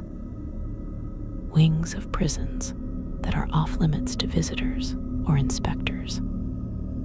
Systems of classification that that allow certain prisoners to be designated as too dangerous or too mentally ill to be seen by outsiders, effectively making them disappear from any oversight, and bureaucratic mechanisms that make it difficult to track what happens to individual prisoners, so that if someone dies of starvation, their death can be lost in paperwork or attributed to other causes.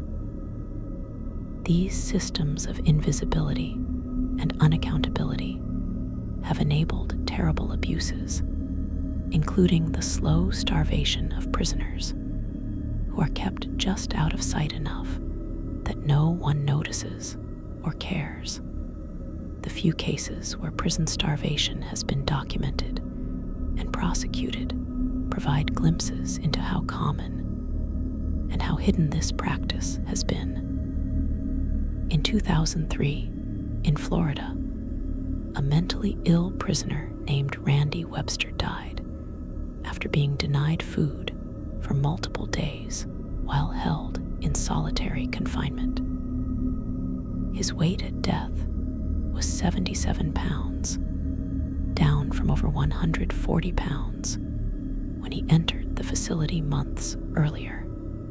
An investigation revealed that he had been repeatedly denied meals as punishment, that medical staff had documented his weight loss but done nothing to intervene, and that his death had been preventable.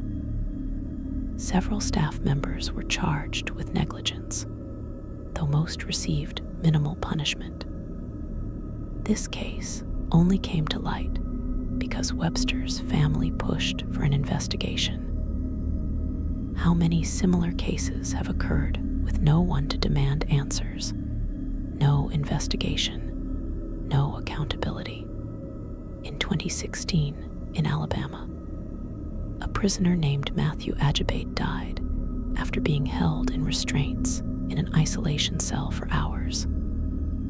Footage from the cell showed him being beaten by guards and denied water when he begged for it.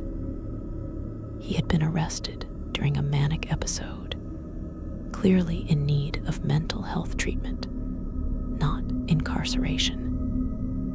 His death was ruled a homicide, but only one guard faced charges, and they were eventually acquitted.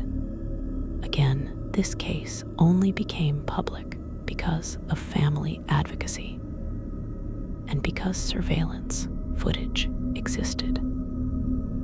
How many prisoners have died from similar abuse and neglect with no video evidence, no witnesses, no justice? These modern cases suggest that prison starvation hasn't ended. It's just become less visible and easier to deny. Prisoners in solitary confinement miss meals, and it's called a clerical error. Prisoners in mental health units refuse food because of their illness, and it's called a suicide rather than a failure of care. Prisoners in immigration detention lose dangerous amounts of weight, and it's attributed to stress rather than inadequate nutrition. The language has changed. The explanations have become more bureaucratic and sanitized. But the fundamental reality remains. Prisoners who are out of sight are vulnerable to being starved, whether through deliberate cruelty or criminal neglect, and the systems that are supposed to protect them often fail to do so.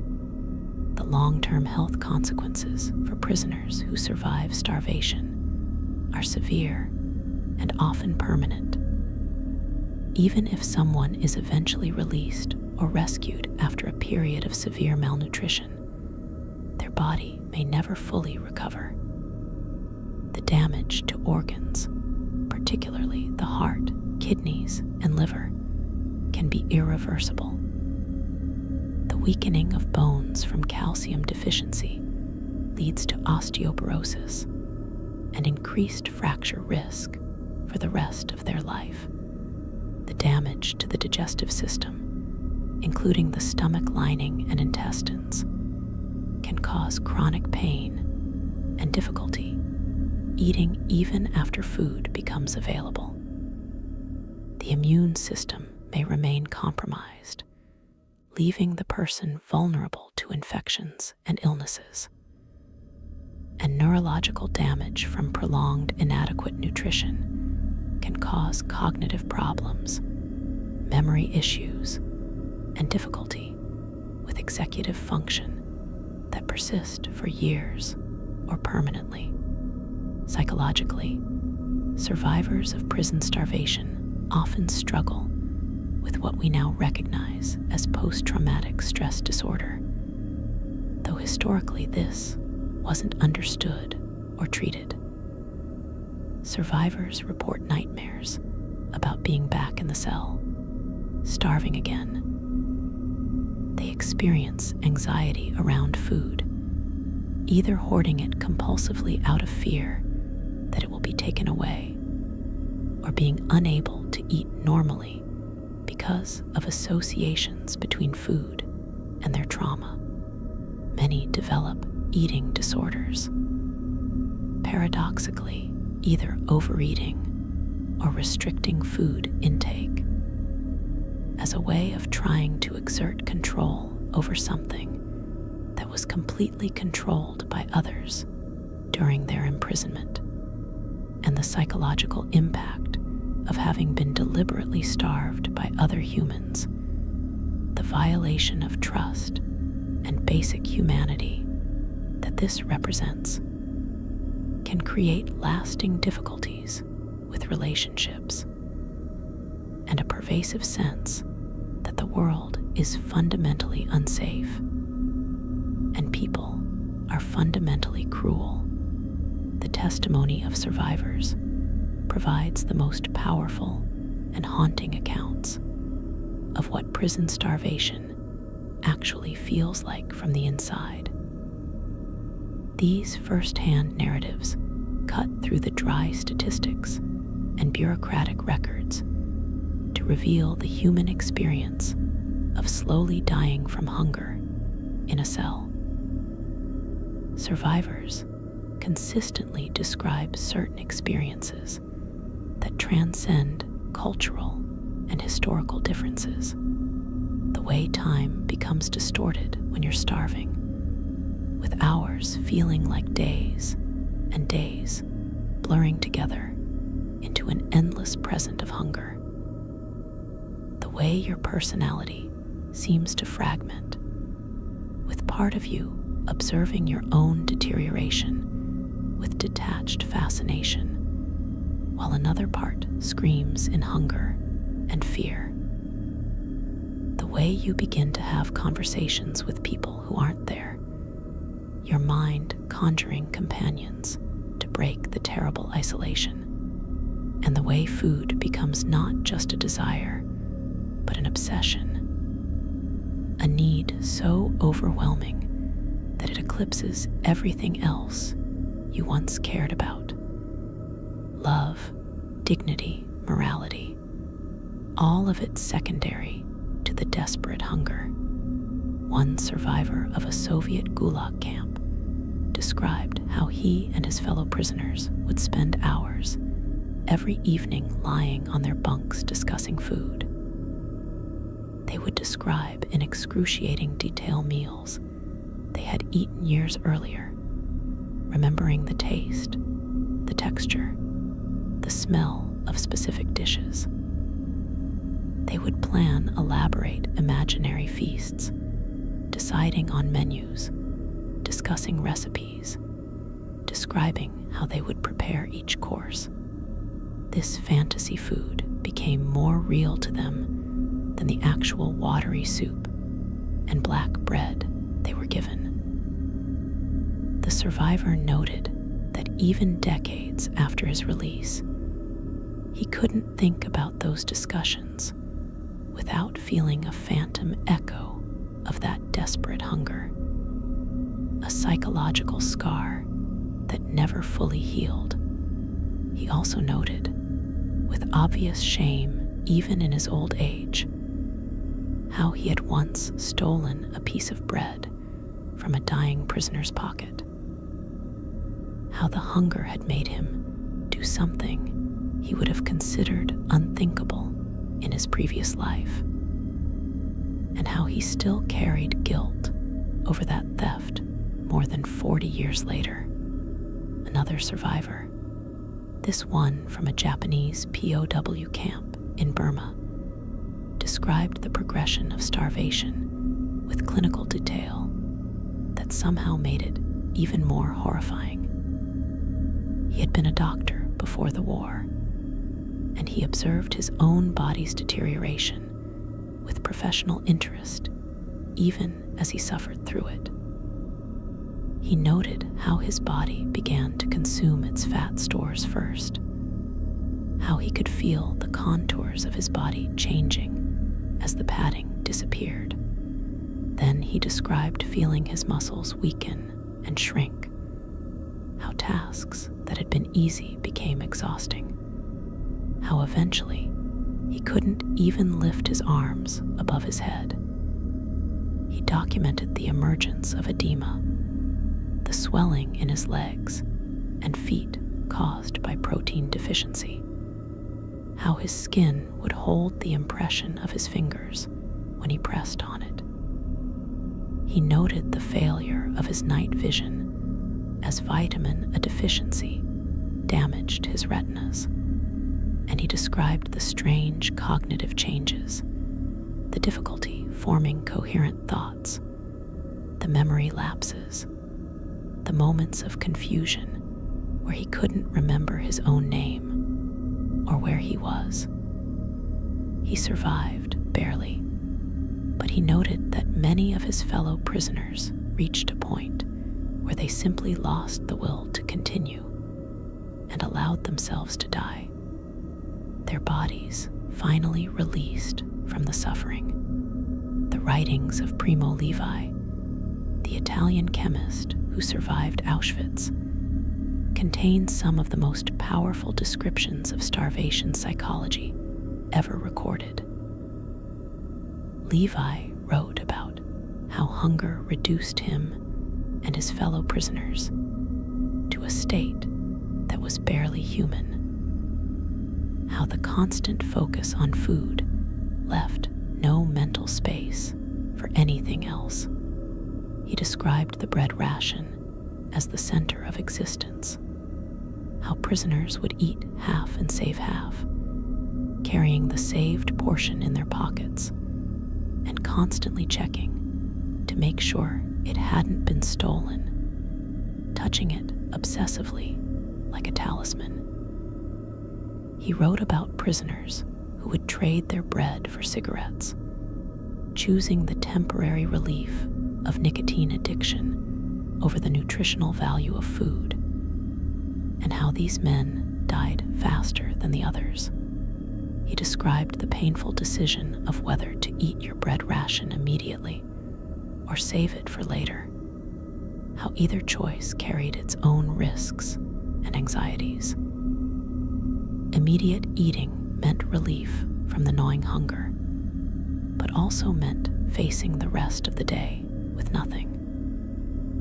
Saving it meant security, but also meant the constant fear of theft and the agony of having food, but forcing yourself not to eat it.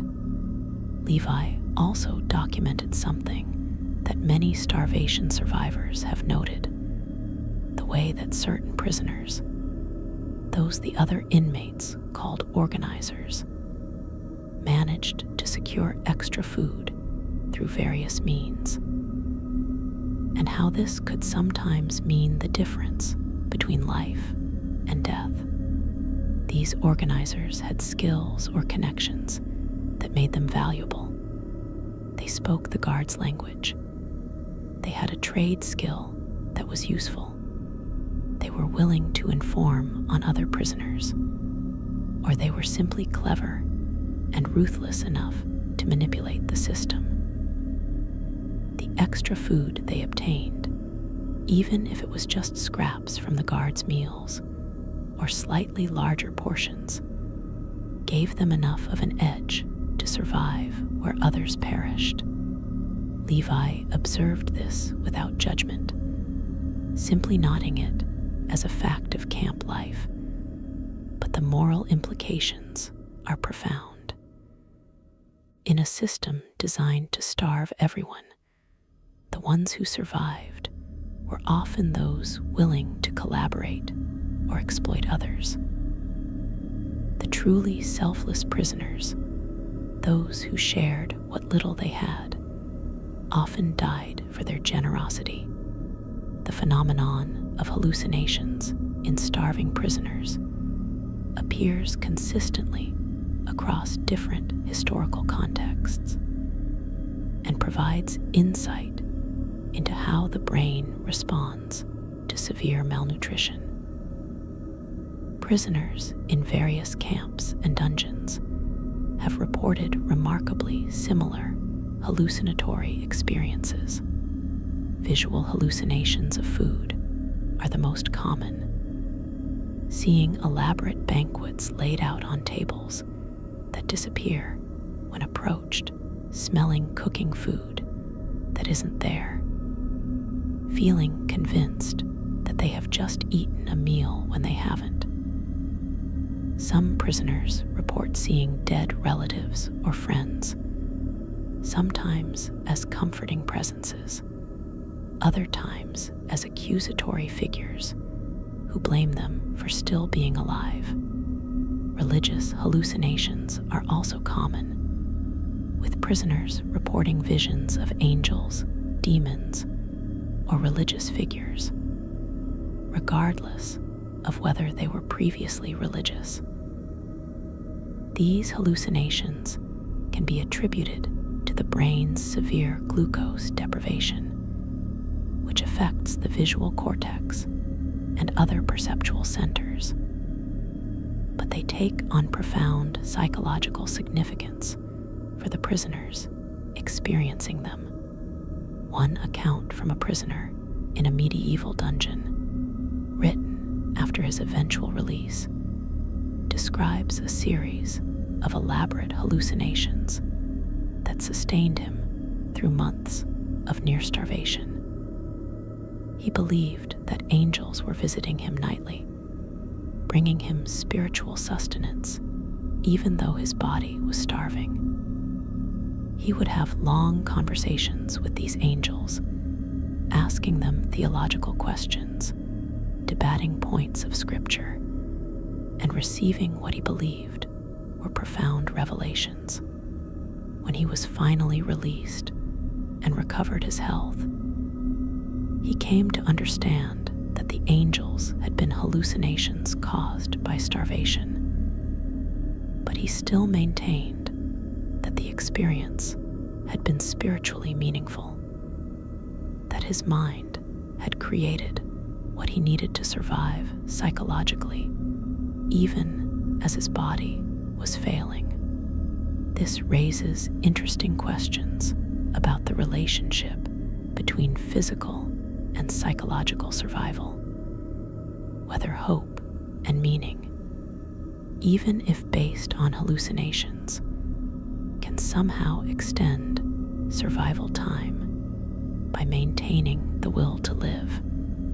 The role of guards and prison staff in starvation cases varies from active cruelty to passive neglect to, in rare cases, attempts at compassion within an inhumane system. Most prison staff in systems where starvation was common simply did their jobs, delivering whatever inadequate rations they were told to provide, and otherwise ignoring the suffering of prisoners. They had families to feed, bills to pay, and questioning the system could cost them their jobs, or worse. This mundane evil, the bureaucratic participation in atrocity, is perhaps more disturbing than overt sadism, because it's so much more common and so much easier for ordinary people to slide into. You're just following orders. You're just doing your job. You're not personally starving anyone. You're just delivering the rations you were told to deliver.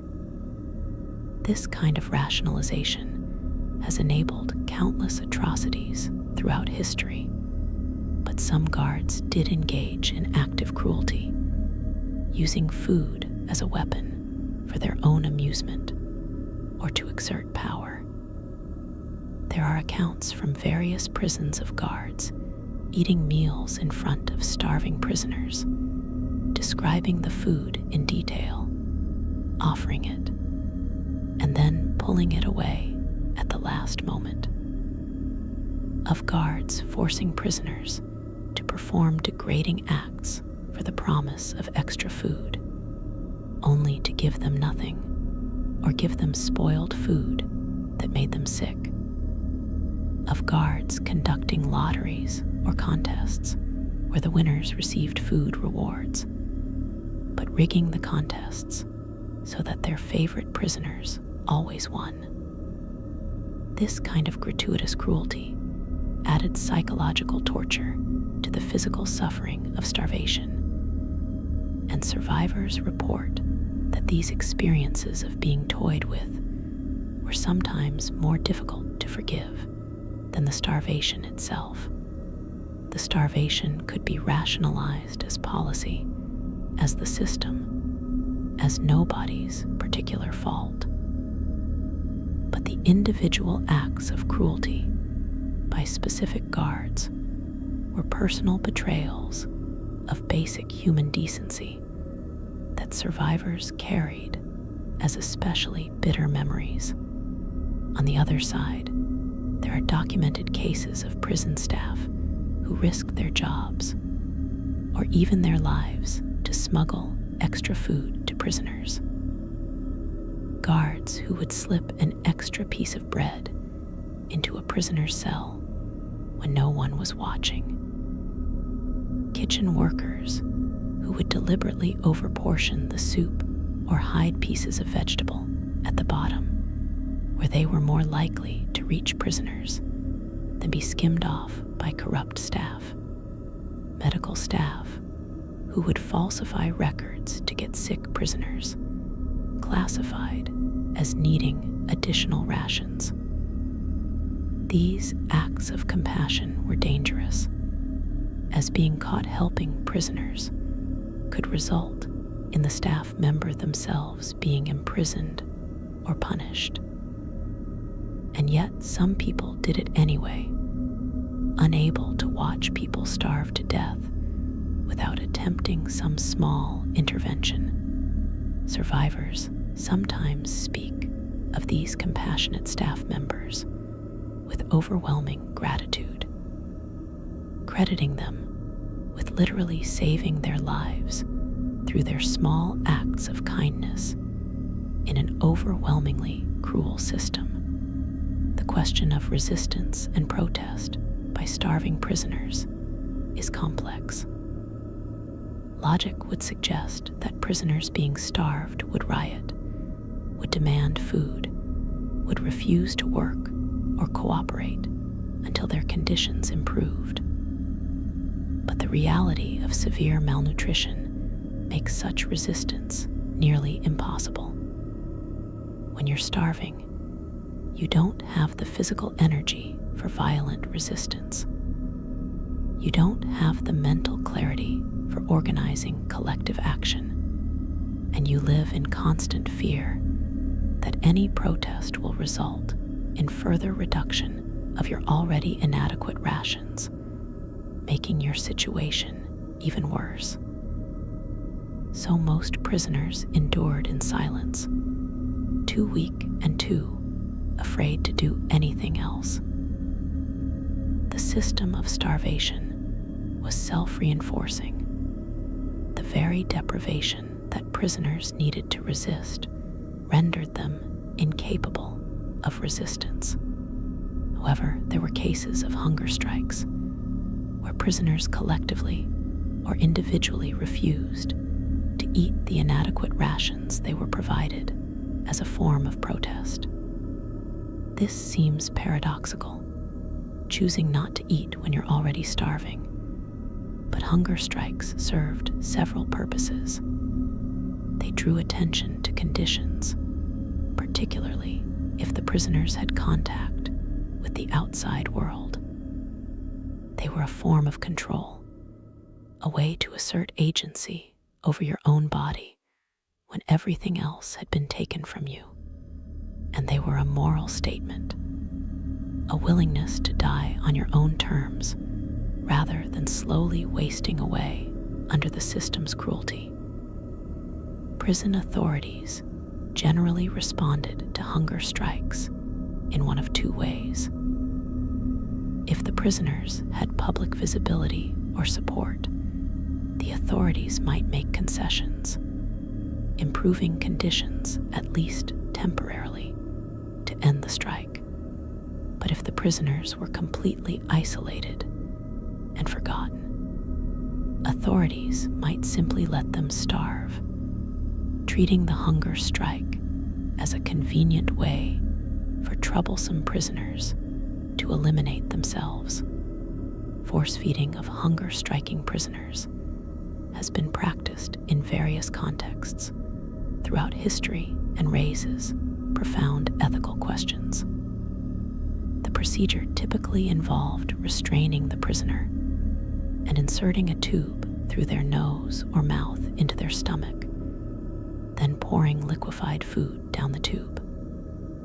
The procedure was painful, humiliating, and dangerous, with risks of aspiration, infection, and internal injury. But authorities justified it as a way to prevent suicide and keep prisoners alive. The prisoners, of course, experienced it as torture, as a violation of bodily autonomy, even more profound than the starvation itself. At least starvation could be framed as neglect or policy. Force feeding was undeniably deliberate assault on the prisoner's body. This practice was used against suffragettes in early 20th century Britain, against political prisoners in various countries, and against detainees at Guantanamo Bay in more recent years. It represents a particularly dark intersection of medicine and state power, where medical procedures are used not for the patient's benefit, but for the state's interest in keeping prisoners alive regardless of their will. The phenomenon of survivor's guilt among those who lived through periods of prison starvation is severe and long-lasting. Survivors report feeling guilty that they survived when others died, questioning what they did differently, whether they were somehow more selfish or more willing to compromise their values to get extra food. This guilt is often irrational, as survival in starvation conditions often came down to factors beyond anyone's control: starting body weight, genetic factors affecting metabolism, random chance in food distribution, who happened to get sick and when. But the emotional logic of survivor's guilt doesn't respond to rational arguments. Survivors feel that their continued life is somehow stolen from those who died, that they don't deserve to be alive when so many others perished. This guilt can manifest as depression, as difficulty enjoying life or forming relationships, as a pervasive sense that they should have died too, and that their survival is a cosmic error that needs to be corrected.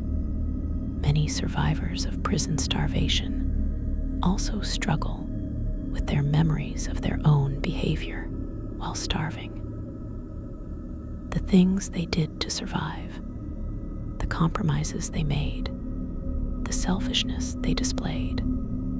All of these can be sources of profound shame, even though they were products of extreme circumstances that pushed people beyond normal moral boundaries. A survivor might remember stealing food from a fellow prisoner, or informing on someone to get extra rations, or failing to share their bread with someone who was dying. And these memories can haunt them for decades. They understand intellectually that they were in an impossible situation, that the moral responsibility lies with those who created the starvation conditions, not with starving people doing what they had to do to survive. But emotionally, they still carry shame and guilt.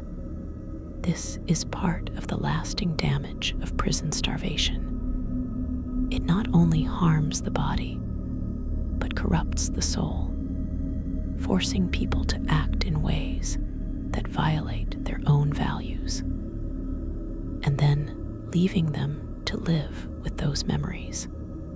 The documentation of prison starvation has always been incomplete and biased. Prison authorities who were starving prisoners deliberately, certainly, weren't going to keep detailed records of their crimes. And even in cases where starvation was more neglect than deliberate policy, there was strong incentive to minimize or hide evidence of prisoner deaths from malnutrition. Death certificates would list causes like heart failure, respiratory infection, or simply natural causes, with no mention of the months of starvation that had weakened the prisoner to the point where these conditions became fatal. Prison records might note that a prisoner died, but rarely included details about their physical condition or the circumstances of their death. And in many cases, particularly for prisoners who were politically inconvenient or socially marginalized, there were no records at all.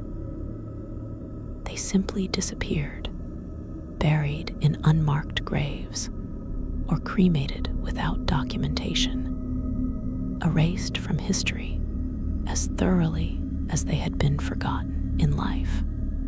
This means that the true scale of prison starvation throughout history is unknowable. We have accounts of the large-scale atrocities, the Nazi camps, the Soviet gulags, the Japanese POW camps, where the deaths numbered in the millions, and enough documentation survived to establish what happened. But we have only fragments of information about countless smaller-scale cases. The medieval prisoner who died in an oubliette with no record of their name or fate.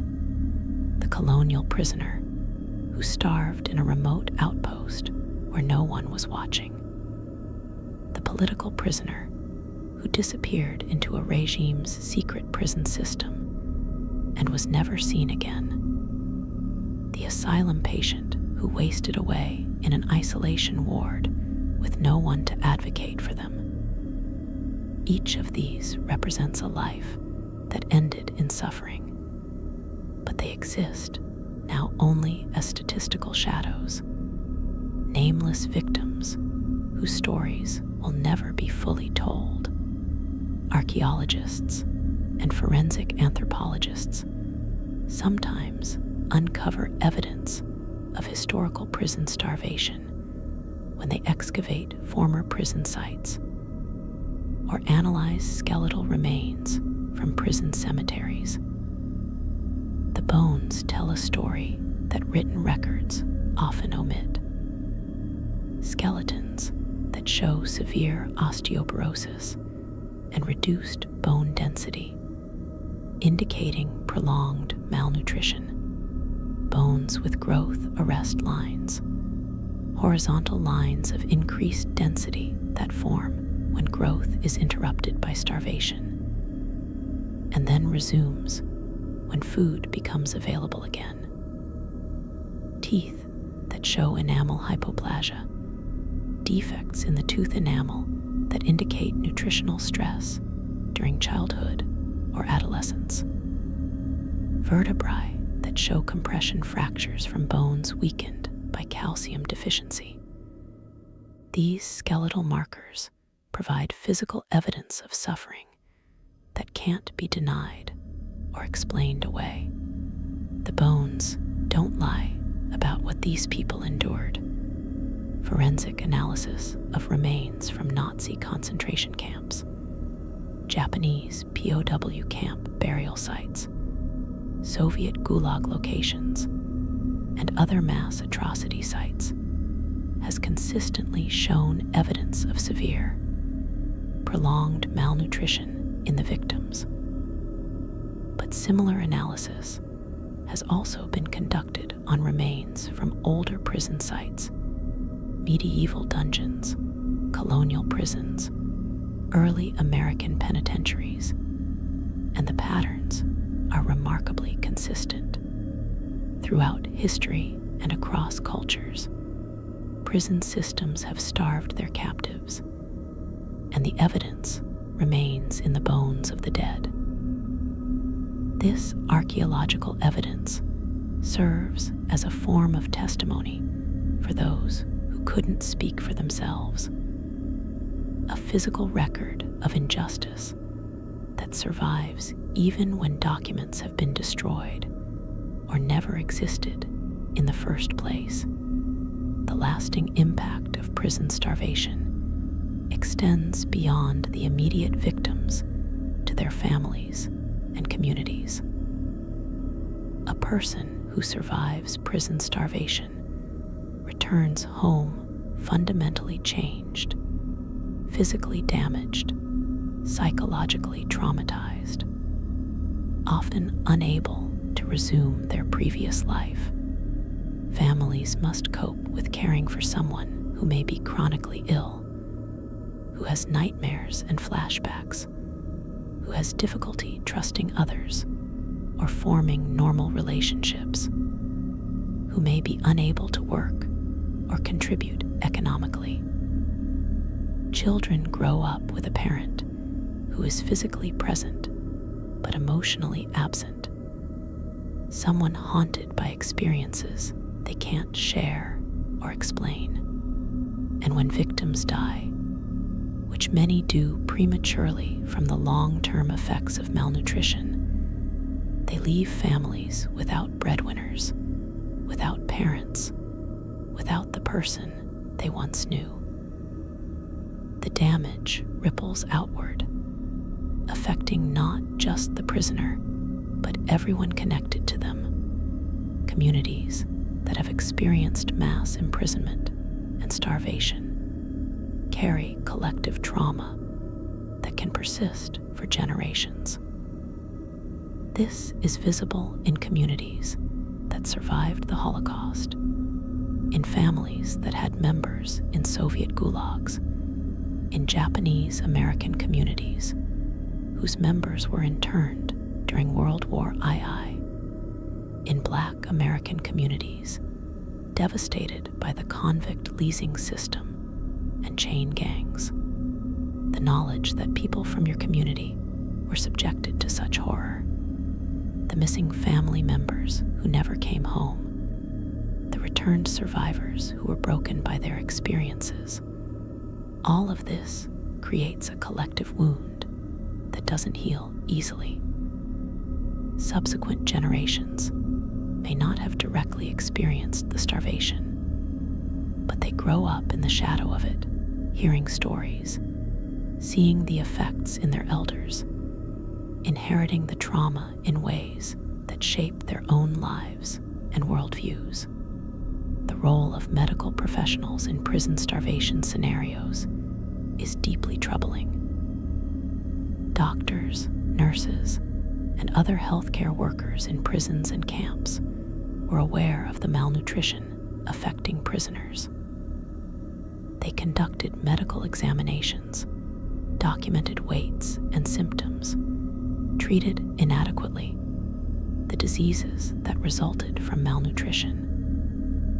And yet, in most cases, they did nothing to fundamentally challenge or change the system that was causing the starvation. Some medical professionals actively collaborated with the starvation regime, conducting research on starving prisoners, determining the minimum amount of food needed to keep prisoners alive for labor, even participating in selection processes that decided who would receive medical care and who would be left to die.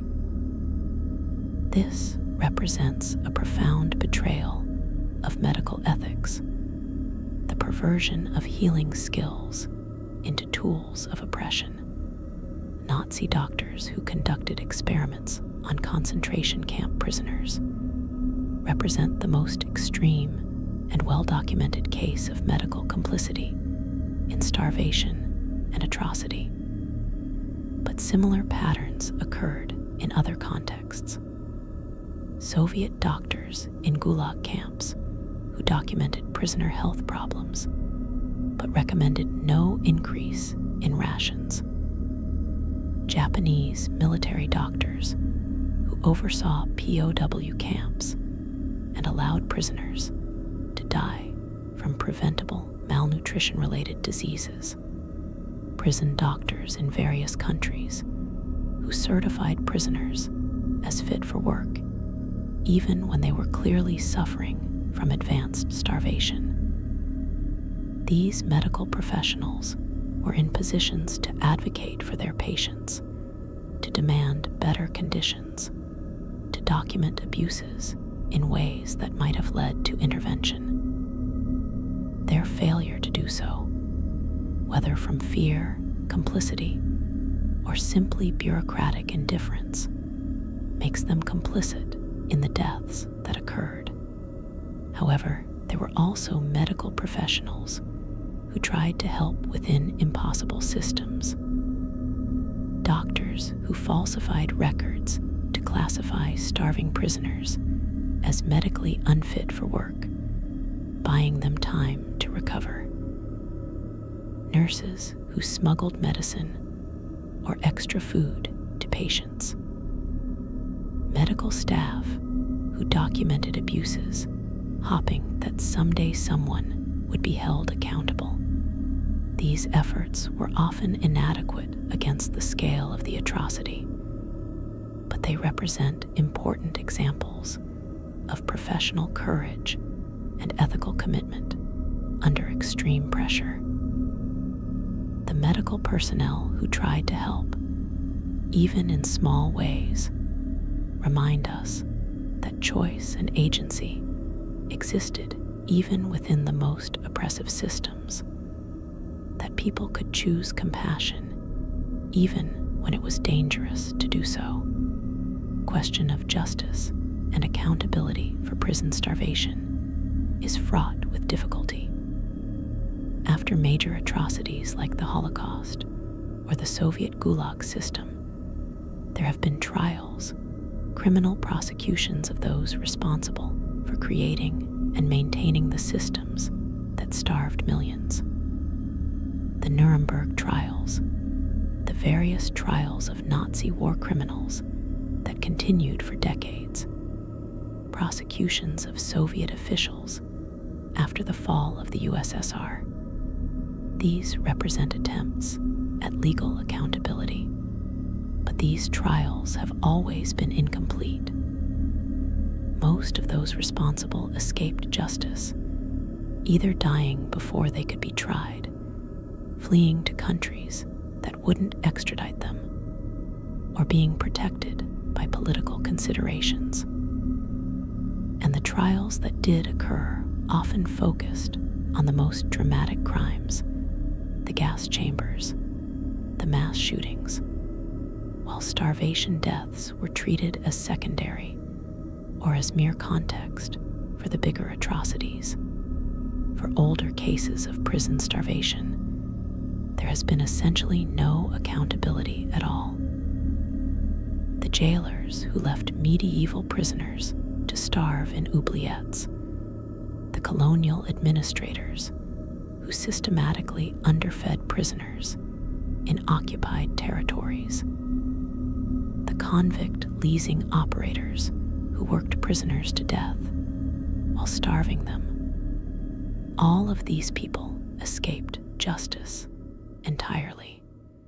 They lived their lives, profited from their cruelty or neglect, and died peacefully, never facing consequences for the suffering they caused. This lack of accountability sends a disturbing message that prison starvation is somehow acceptable, that it falls into a category of abuse that isn't serious enough to warrant prosecution, that the lives of prisoners don't matter enough to demand justice for their suffering and deaths. Even in contemporary cases where prison starvation or severe malnutrition is documented, prosecutions are rare and punishments are typically minimal. The Florida case of Randy Webster, who starved to death in solitary confinement in 2003, resulted in charges against several staff members, but most received only minor disciplinary actions. The message this sends is clear. You can starve a prisoner to death and face minimal consequences. This creates a system where abuse can continue because the potential punishment is so light that it fails to deter future misconduct. The broader question of societal responsibility also deserves examination. Prison starvation doesn't happen in a vacuum. It happens in societies where people know, or could know if they cared to look, that prisons exist and that prisoners are suffering. It happens in democracies where voters elect officials who oversee prison systems. It happens in countries with free press where journalists could investigate and report on conditions, but often don't. It happens in communities where people live near prisons, where families visit incarcerated relatives and see their deteriorating condition, where medical supplies and food are purchased and delivered, creating a trail of evidence that conditions are inadequate. And yet, for the most part, society looks away.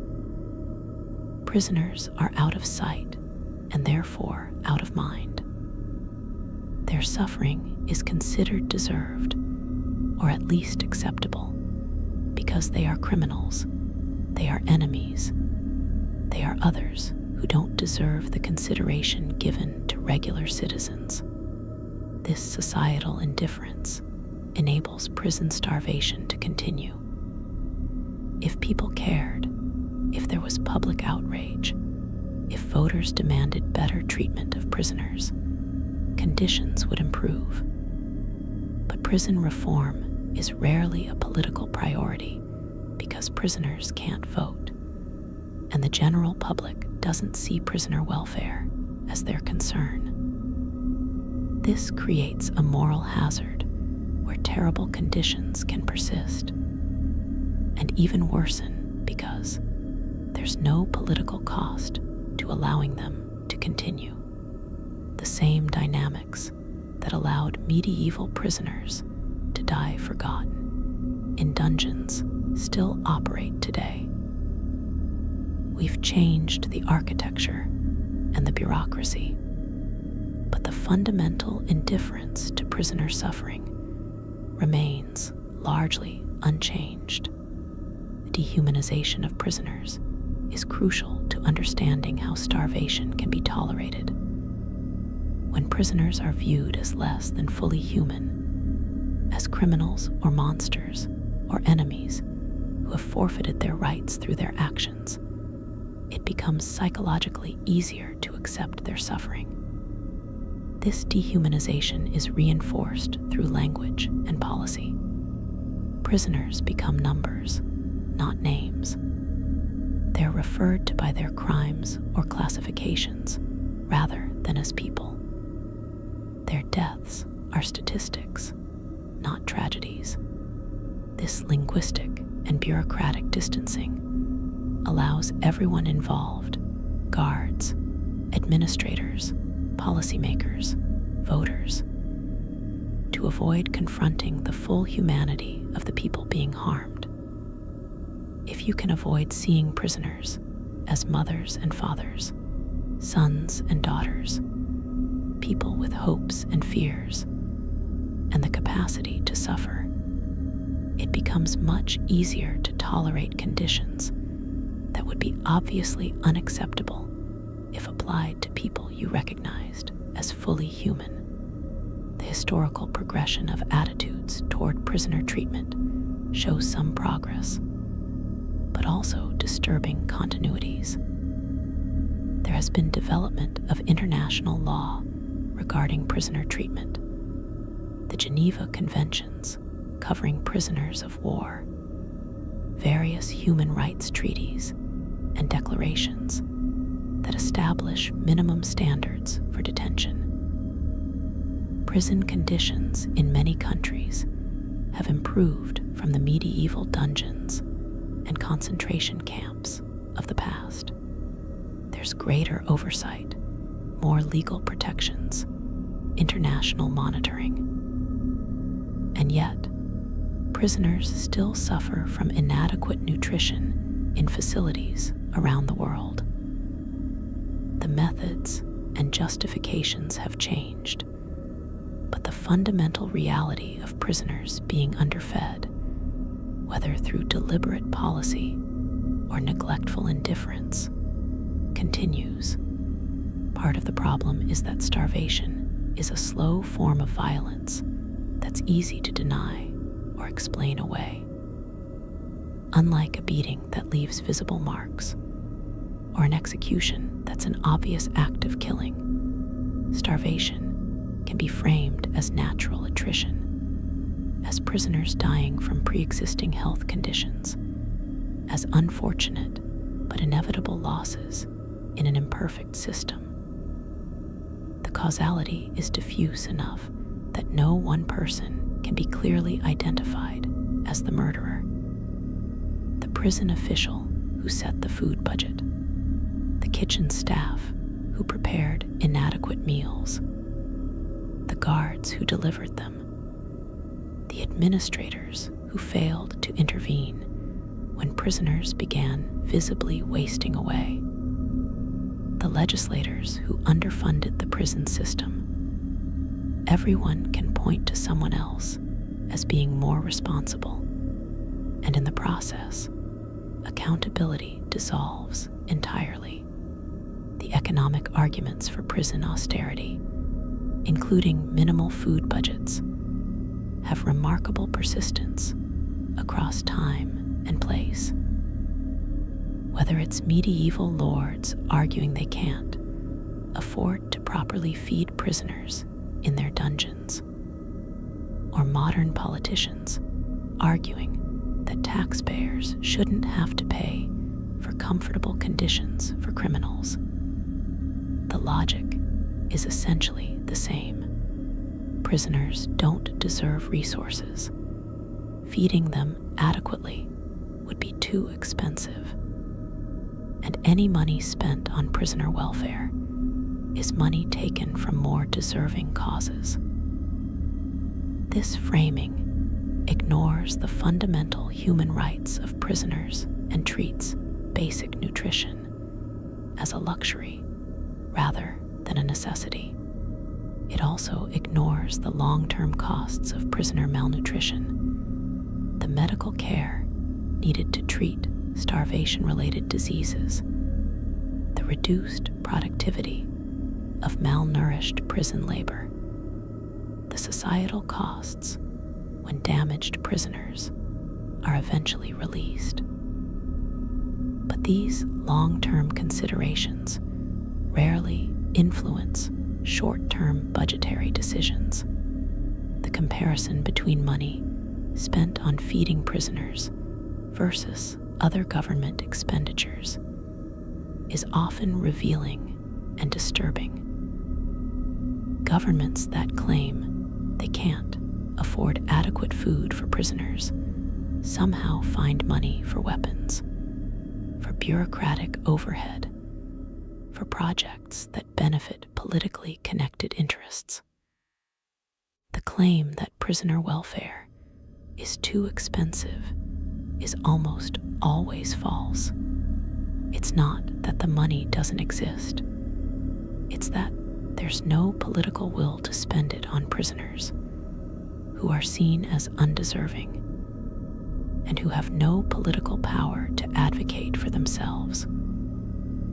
This reveals the value judgments embedded in budget decisions, the implicit statement that some lives are worth feeding adequately and others are not.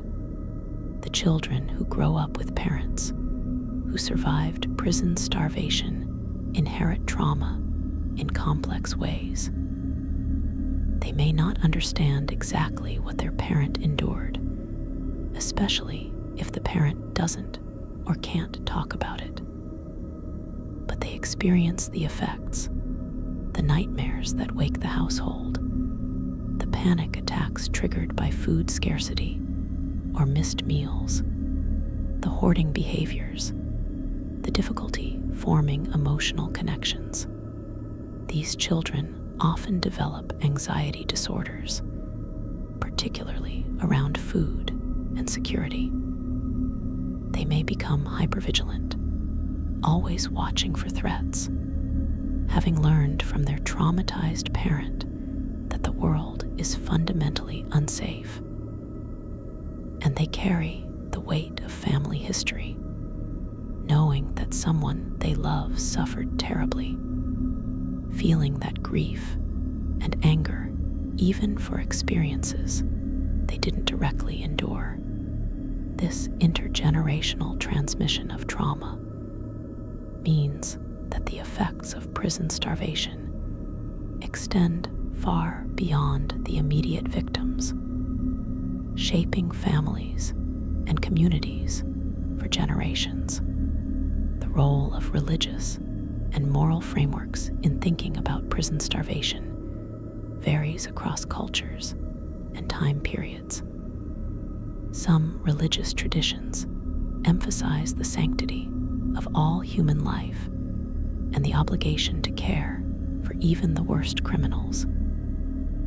These frameworks can motivate prison reform, can provide ethical arguments against starvation and abuse, can inspire individuals to advocate for better treatment. But religion has also been used to justify terrible treatment of prisoners. The idea that suffering is spiritually purifying, that earthly punishment is deserved, and perhaps even merciful compared to eternal damnation, that some people are beyond redemption, and therefore beyond the obligation of care.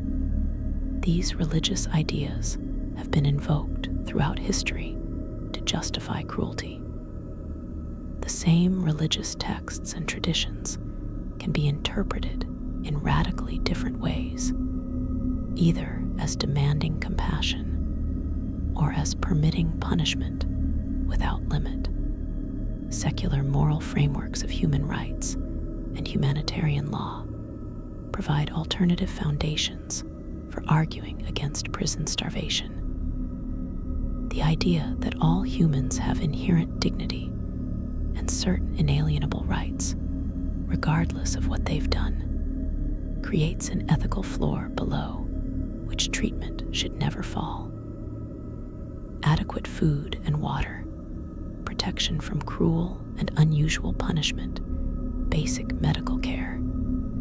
These are framed as rights, not privileges that can be withdrawn based on criminal conduct. This framework has been influential in improving prison conditions in many parts of the world.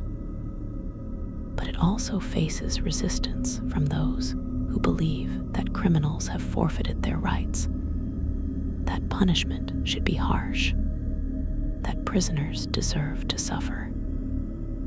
The tension between these moral frameworks, between compassion and retribution, between rights and deserving, continues to shape debates about prison treatment today. The specific physiological details of dying from starvation in a prison cell add layers of horror to the experience that are worth understanding. In the final days and hours, as the body's organs begin to fail catastrophically, prisoners experience symptoms that are both physically excruciating and psychologically terrifying. The heart, weakened from months of inadequate nutrition, begins to beat irregularly, with arrhythmias that can cause chest pain, shortness of breath, and waves of panic.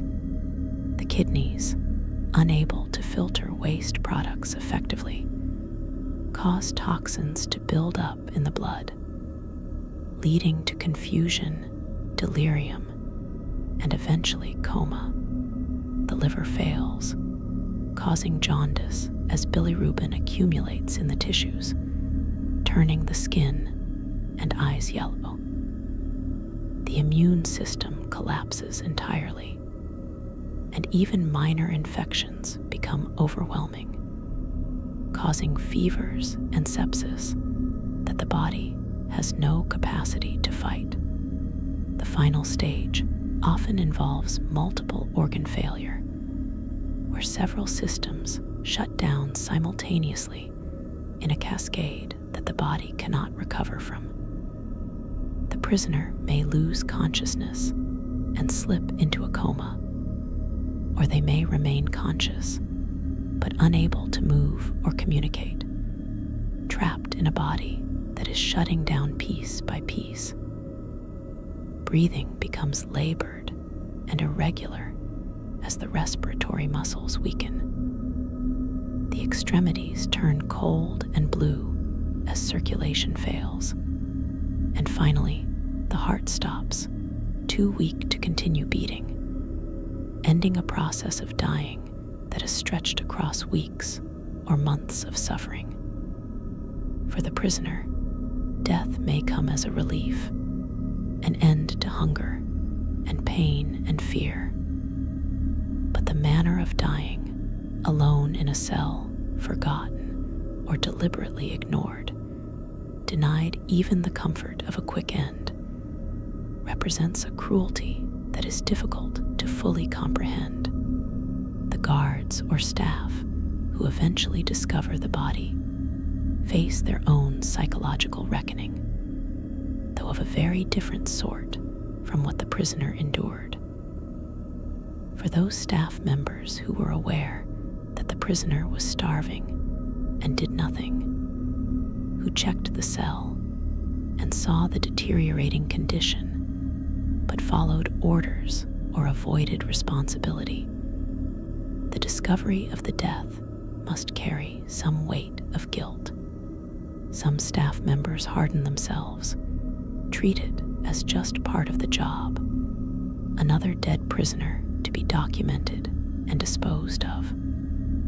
But others carry the image with them, the emaciated body, the evidence of suffering, the knowledge that they could have intervened, but didn't. This guilt is deserved, certainly, but it also represents a kind of secondary trauma, the psychological cost of being complicit in cruelty, even if you weren't the primary architect of it. The disposal of bodies of prisoners who starved to death has historically been carried out with minimal ceremony or respect. In mass atrocity contexts, bodies were burned, buried in mass graves, or simply left where they fell until they could be cleared away. In more bureaucratic prison systems, there might be a paper trail, a death certificate, a notation in prison records, but the actual treatment of the body was often perfunctory. Pauper burials in unmarked graves, cremation without families being notified, bodies used for medical dissection without consent. The indignity continued even after death. The person's body treated as waste to be disposed of efficiently, rather than as human remains deserving of respect. For families, the inability to properly mourn, to see the body, to conduct funeral rites according to their traditions, adds another layer of trauma to the loss. In some cases, families never learned what happened to their imprisoned relatives. The person simply disappeared into the prison system and never came out, with no official notification of death, no body returned, no explanation. This ambiguous loss is psychologically devastating in its own way, different from confirmed death, but no less painful. Families spend years or even decades not knowing, hoping the person is still alive somewhere, unable to fully grieve because there's always a possibility of return. The uncertainty itself becomes a form of torture, particularly when families suspect or later learn that their loved one died of starvation or neglect, but can never get official confirmation or accountability. The few historical examples of prison starvation being successfully stopped or prevented through intervention provide important lessons. In some cases, external pressure was crucial. Journalists who exposed conditions, international organizations that demanded inspections, public opinion that was mobilized to demand change. In other cases, internal whistleblowers were key. Prison staff who couldn't tolerate what they were seeing and found ways to report it to authorities who would act, or who leaked information to the press or advocacy groups. And in some cases, prisoners themselves found ways to communicate with the outside world, smuggling out letters or testimony that documented what was happening and rallied support for intervention. These success stories, relatively rare though they are, demonstrate that change is possible when enough people care enough to demand it. The International Committee of the Red Cross and other humanitarian organizations have played important roles in monitoring prisoner treatment and advocating for better conditions, particularly in wartime contexts. Their ability to inspect facilities, interview prisoners, and report on conditions has sometimes led to improvements in food provision and medical care. But these organizations face significant limitations. They require permission to access facilities, which repressive regimes often deny. Their reports and recommendations can be ignored with no consequences, and their presence is often limited to certain types of facilities, like POW camps, while civilian prisoners in domestic detention systems receive no international monitoring at all. Still, the work of these organizations has saved lives and provided documentation of abuses that might otherwise have remained hidden, and they represent an important check on the worst excesses of prison systems. The role of technology in both enabling and exposing prison starvation has evolved over time.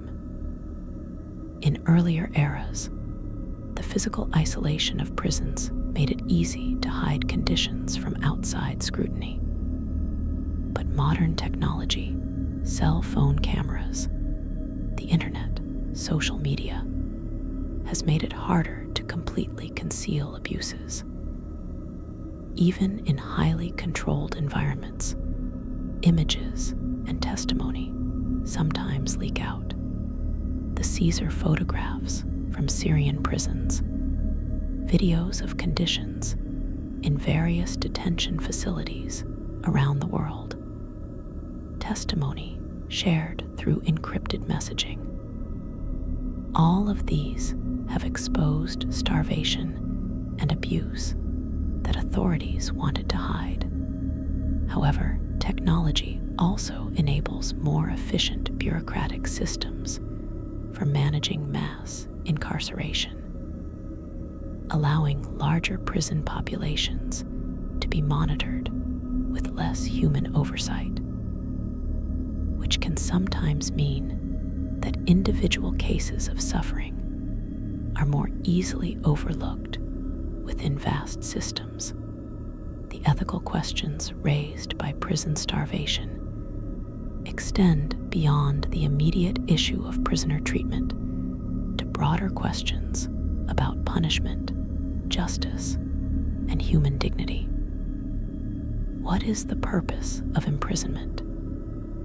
If it's purely punitive, to make people suffer for their crimes, then starvation might be seen by some as an acceptable part of that suffering. But if imprisonment is meant to be rehabilitative, to reform offenders, and eventually reintegrate them into society, then starvation is counterproductive, damaging people physically and psychologically in ways that make rehabilitation nearly impossible. And if imprisonment is simply about public safety, keeping dangerous people separated from society, then starvation serves no purpose at all except as gratuitous cruelty. These different philosophies of punishment have real implications for how prisoners are treated, including whether they're adequately fed.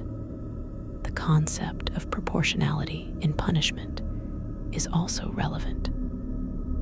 Even if we accept that people who commit crimes deserve punishment, does any crime justify the slow agony of starvation?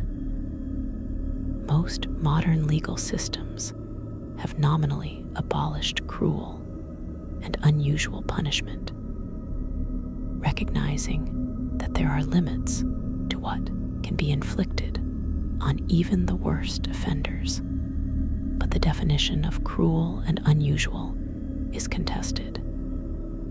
And in practice, conditions that would clearly meet that definition persist in prisons around the world. The gap between stated principles and actual practice is vast. And it's in this gap that prison starvation continues to occur. The question of reform versus abolition of prison systems is beyond the scope of this discussion. But it's worth noting that some advocates argue that prisons are inherently prone to abuse, and that the solution is not to reform them, but to dramatically reduce their use or eliminate them entirely in favor of alternative approaches to justice and public safety. The history of prison starvation might be seen as evidence for this position, demonstrating that imprisonment creates conditions where vulnerable people can be subjected to terrible suffering with minimal accountability.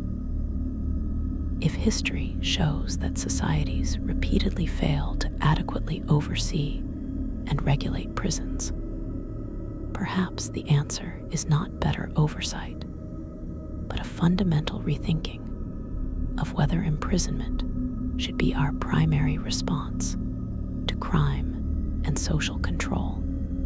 For now, though, prisons exist in virtually every society, and millions of people are currently imprisoned around the world. The immediate question is how to prevent starvation and malnutrition in these facilities. The answer, at least in theory, is straightforward. Adequate food must be provided, with nutritional standards that are enforced and monitored. Medical care must be available to identify and treat malnutrition before it becomes life-threatening. Oversight mechanisms must exist, with independent inspectors who have unrestricted access to facilities and prisoners. Accountability systems must function, with serious consequences for staff and administrators who allow prisoners to starve. And prisoners must have ways to report problems and advocate for themselves without fear of retaliation. Implementing these protections in practice has proven much more difficult than articulating them in theory. Political will is often lacking. Budgets are inadequate. Oversight mechanisms are underfunded or corrupted. Prisoners face retaliation when they complain, and the public remains largely indifferent to prisoner welfare. But these obstacles are not insurmountable. Societies that decide to prioritize prisoner welfare can implement effective protections. The question is whether we, collectively, care enough about the suffering of imprisoned people to demand and maintain these protections.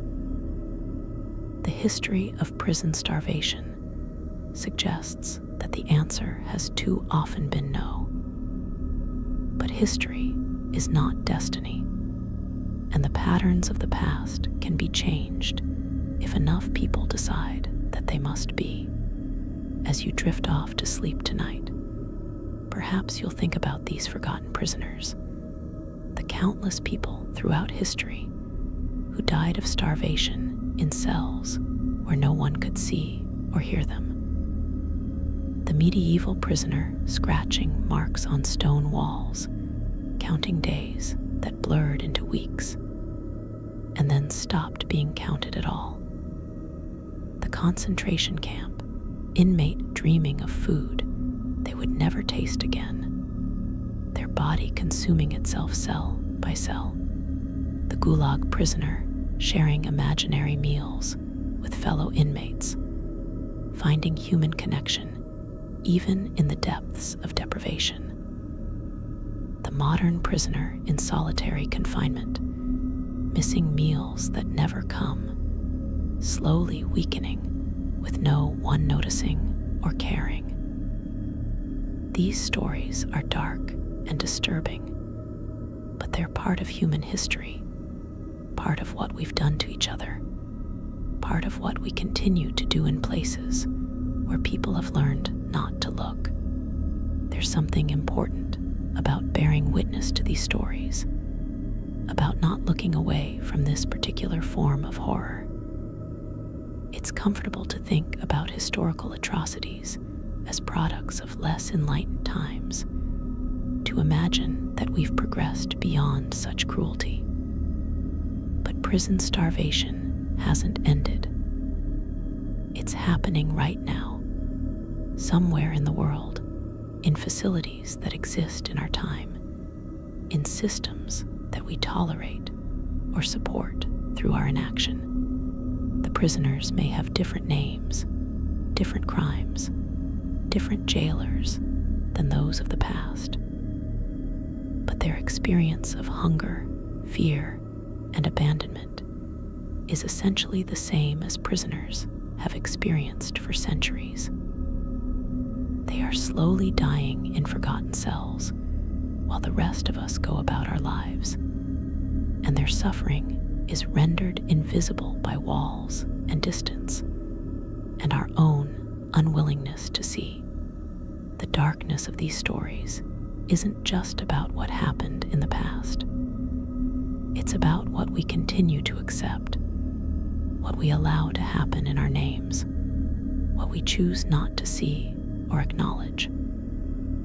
Prison starvation persists because we let it persist, because prisoner suffering ranks low on our collective priorities, because it's easier to look away than to demand change.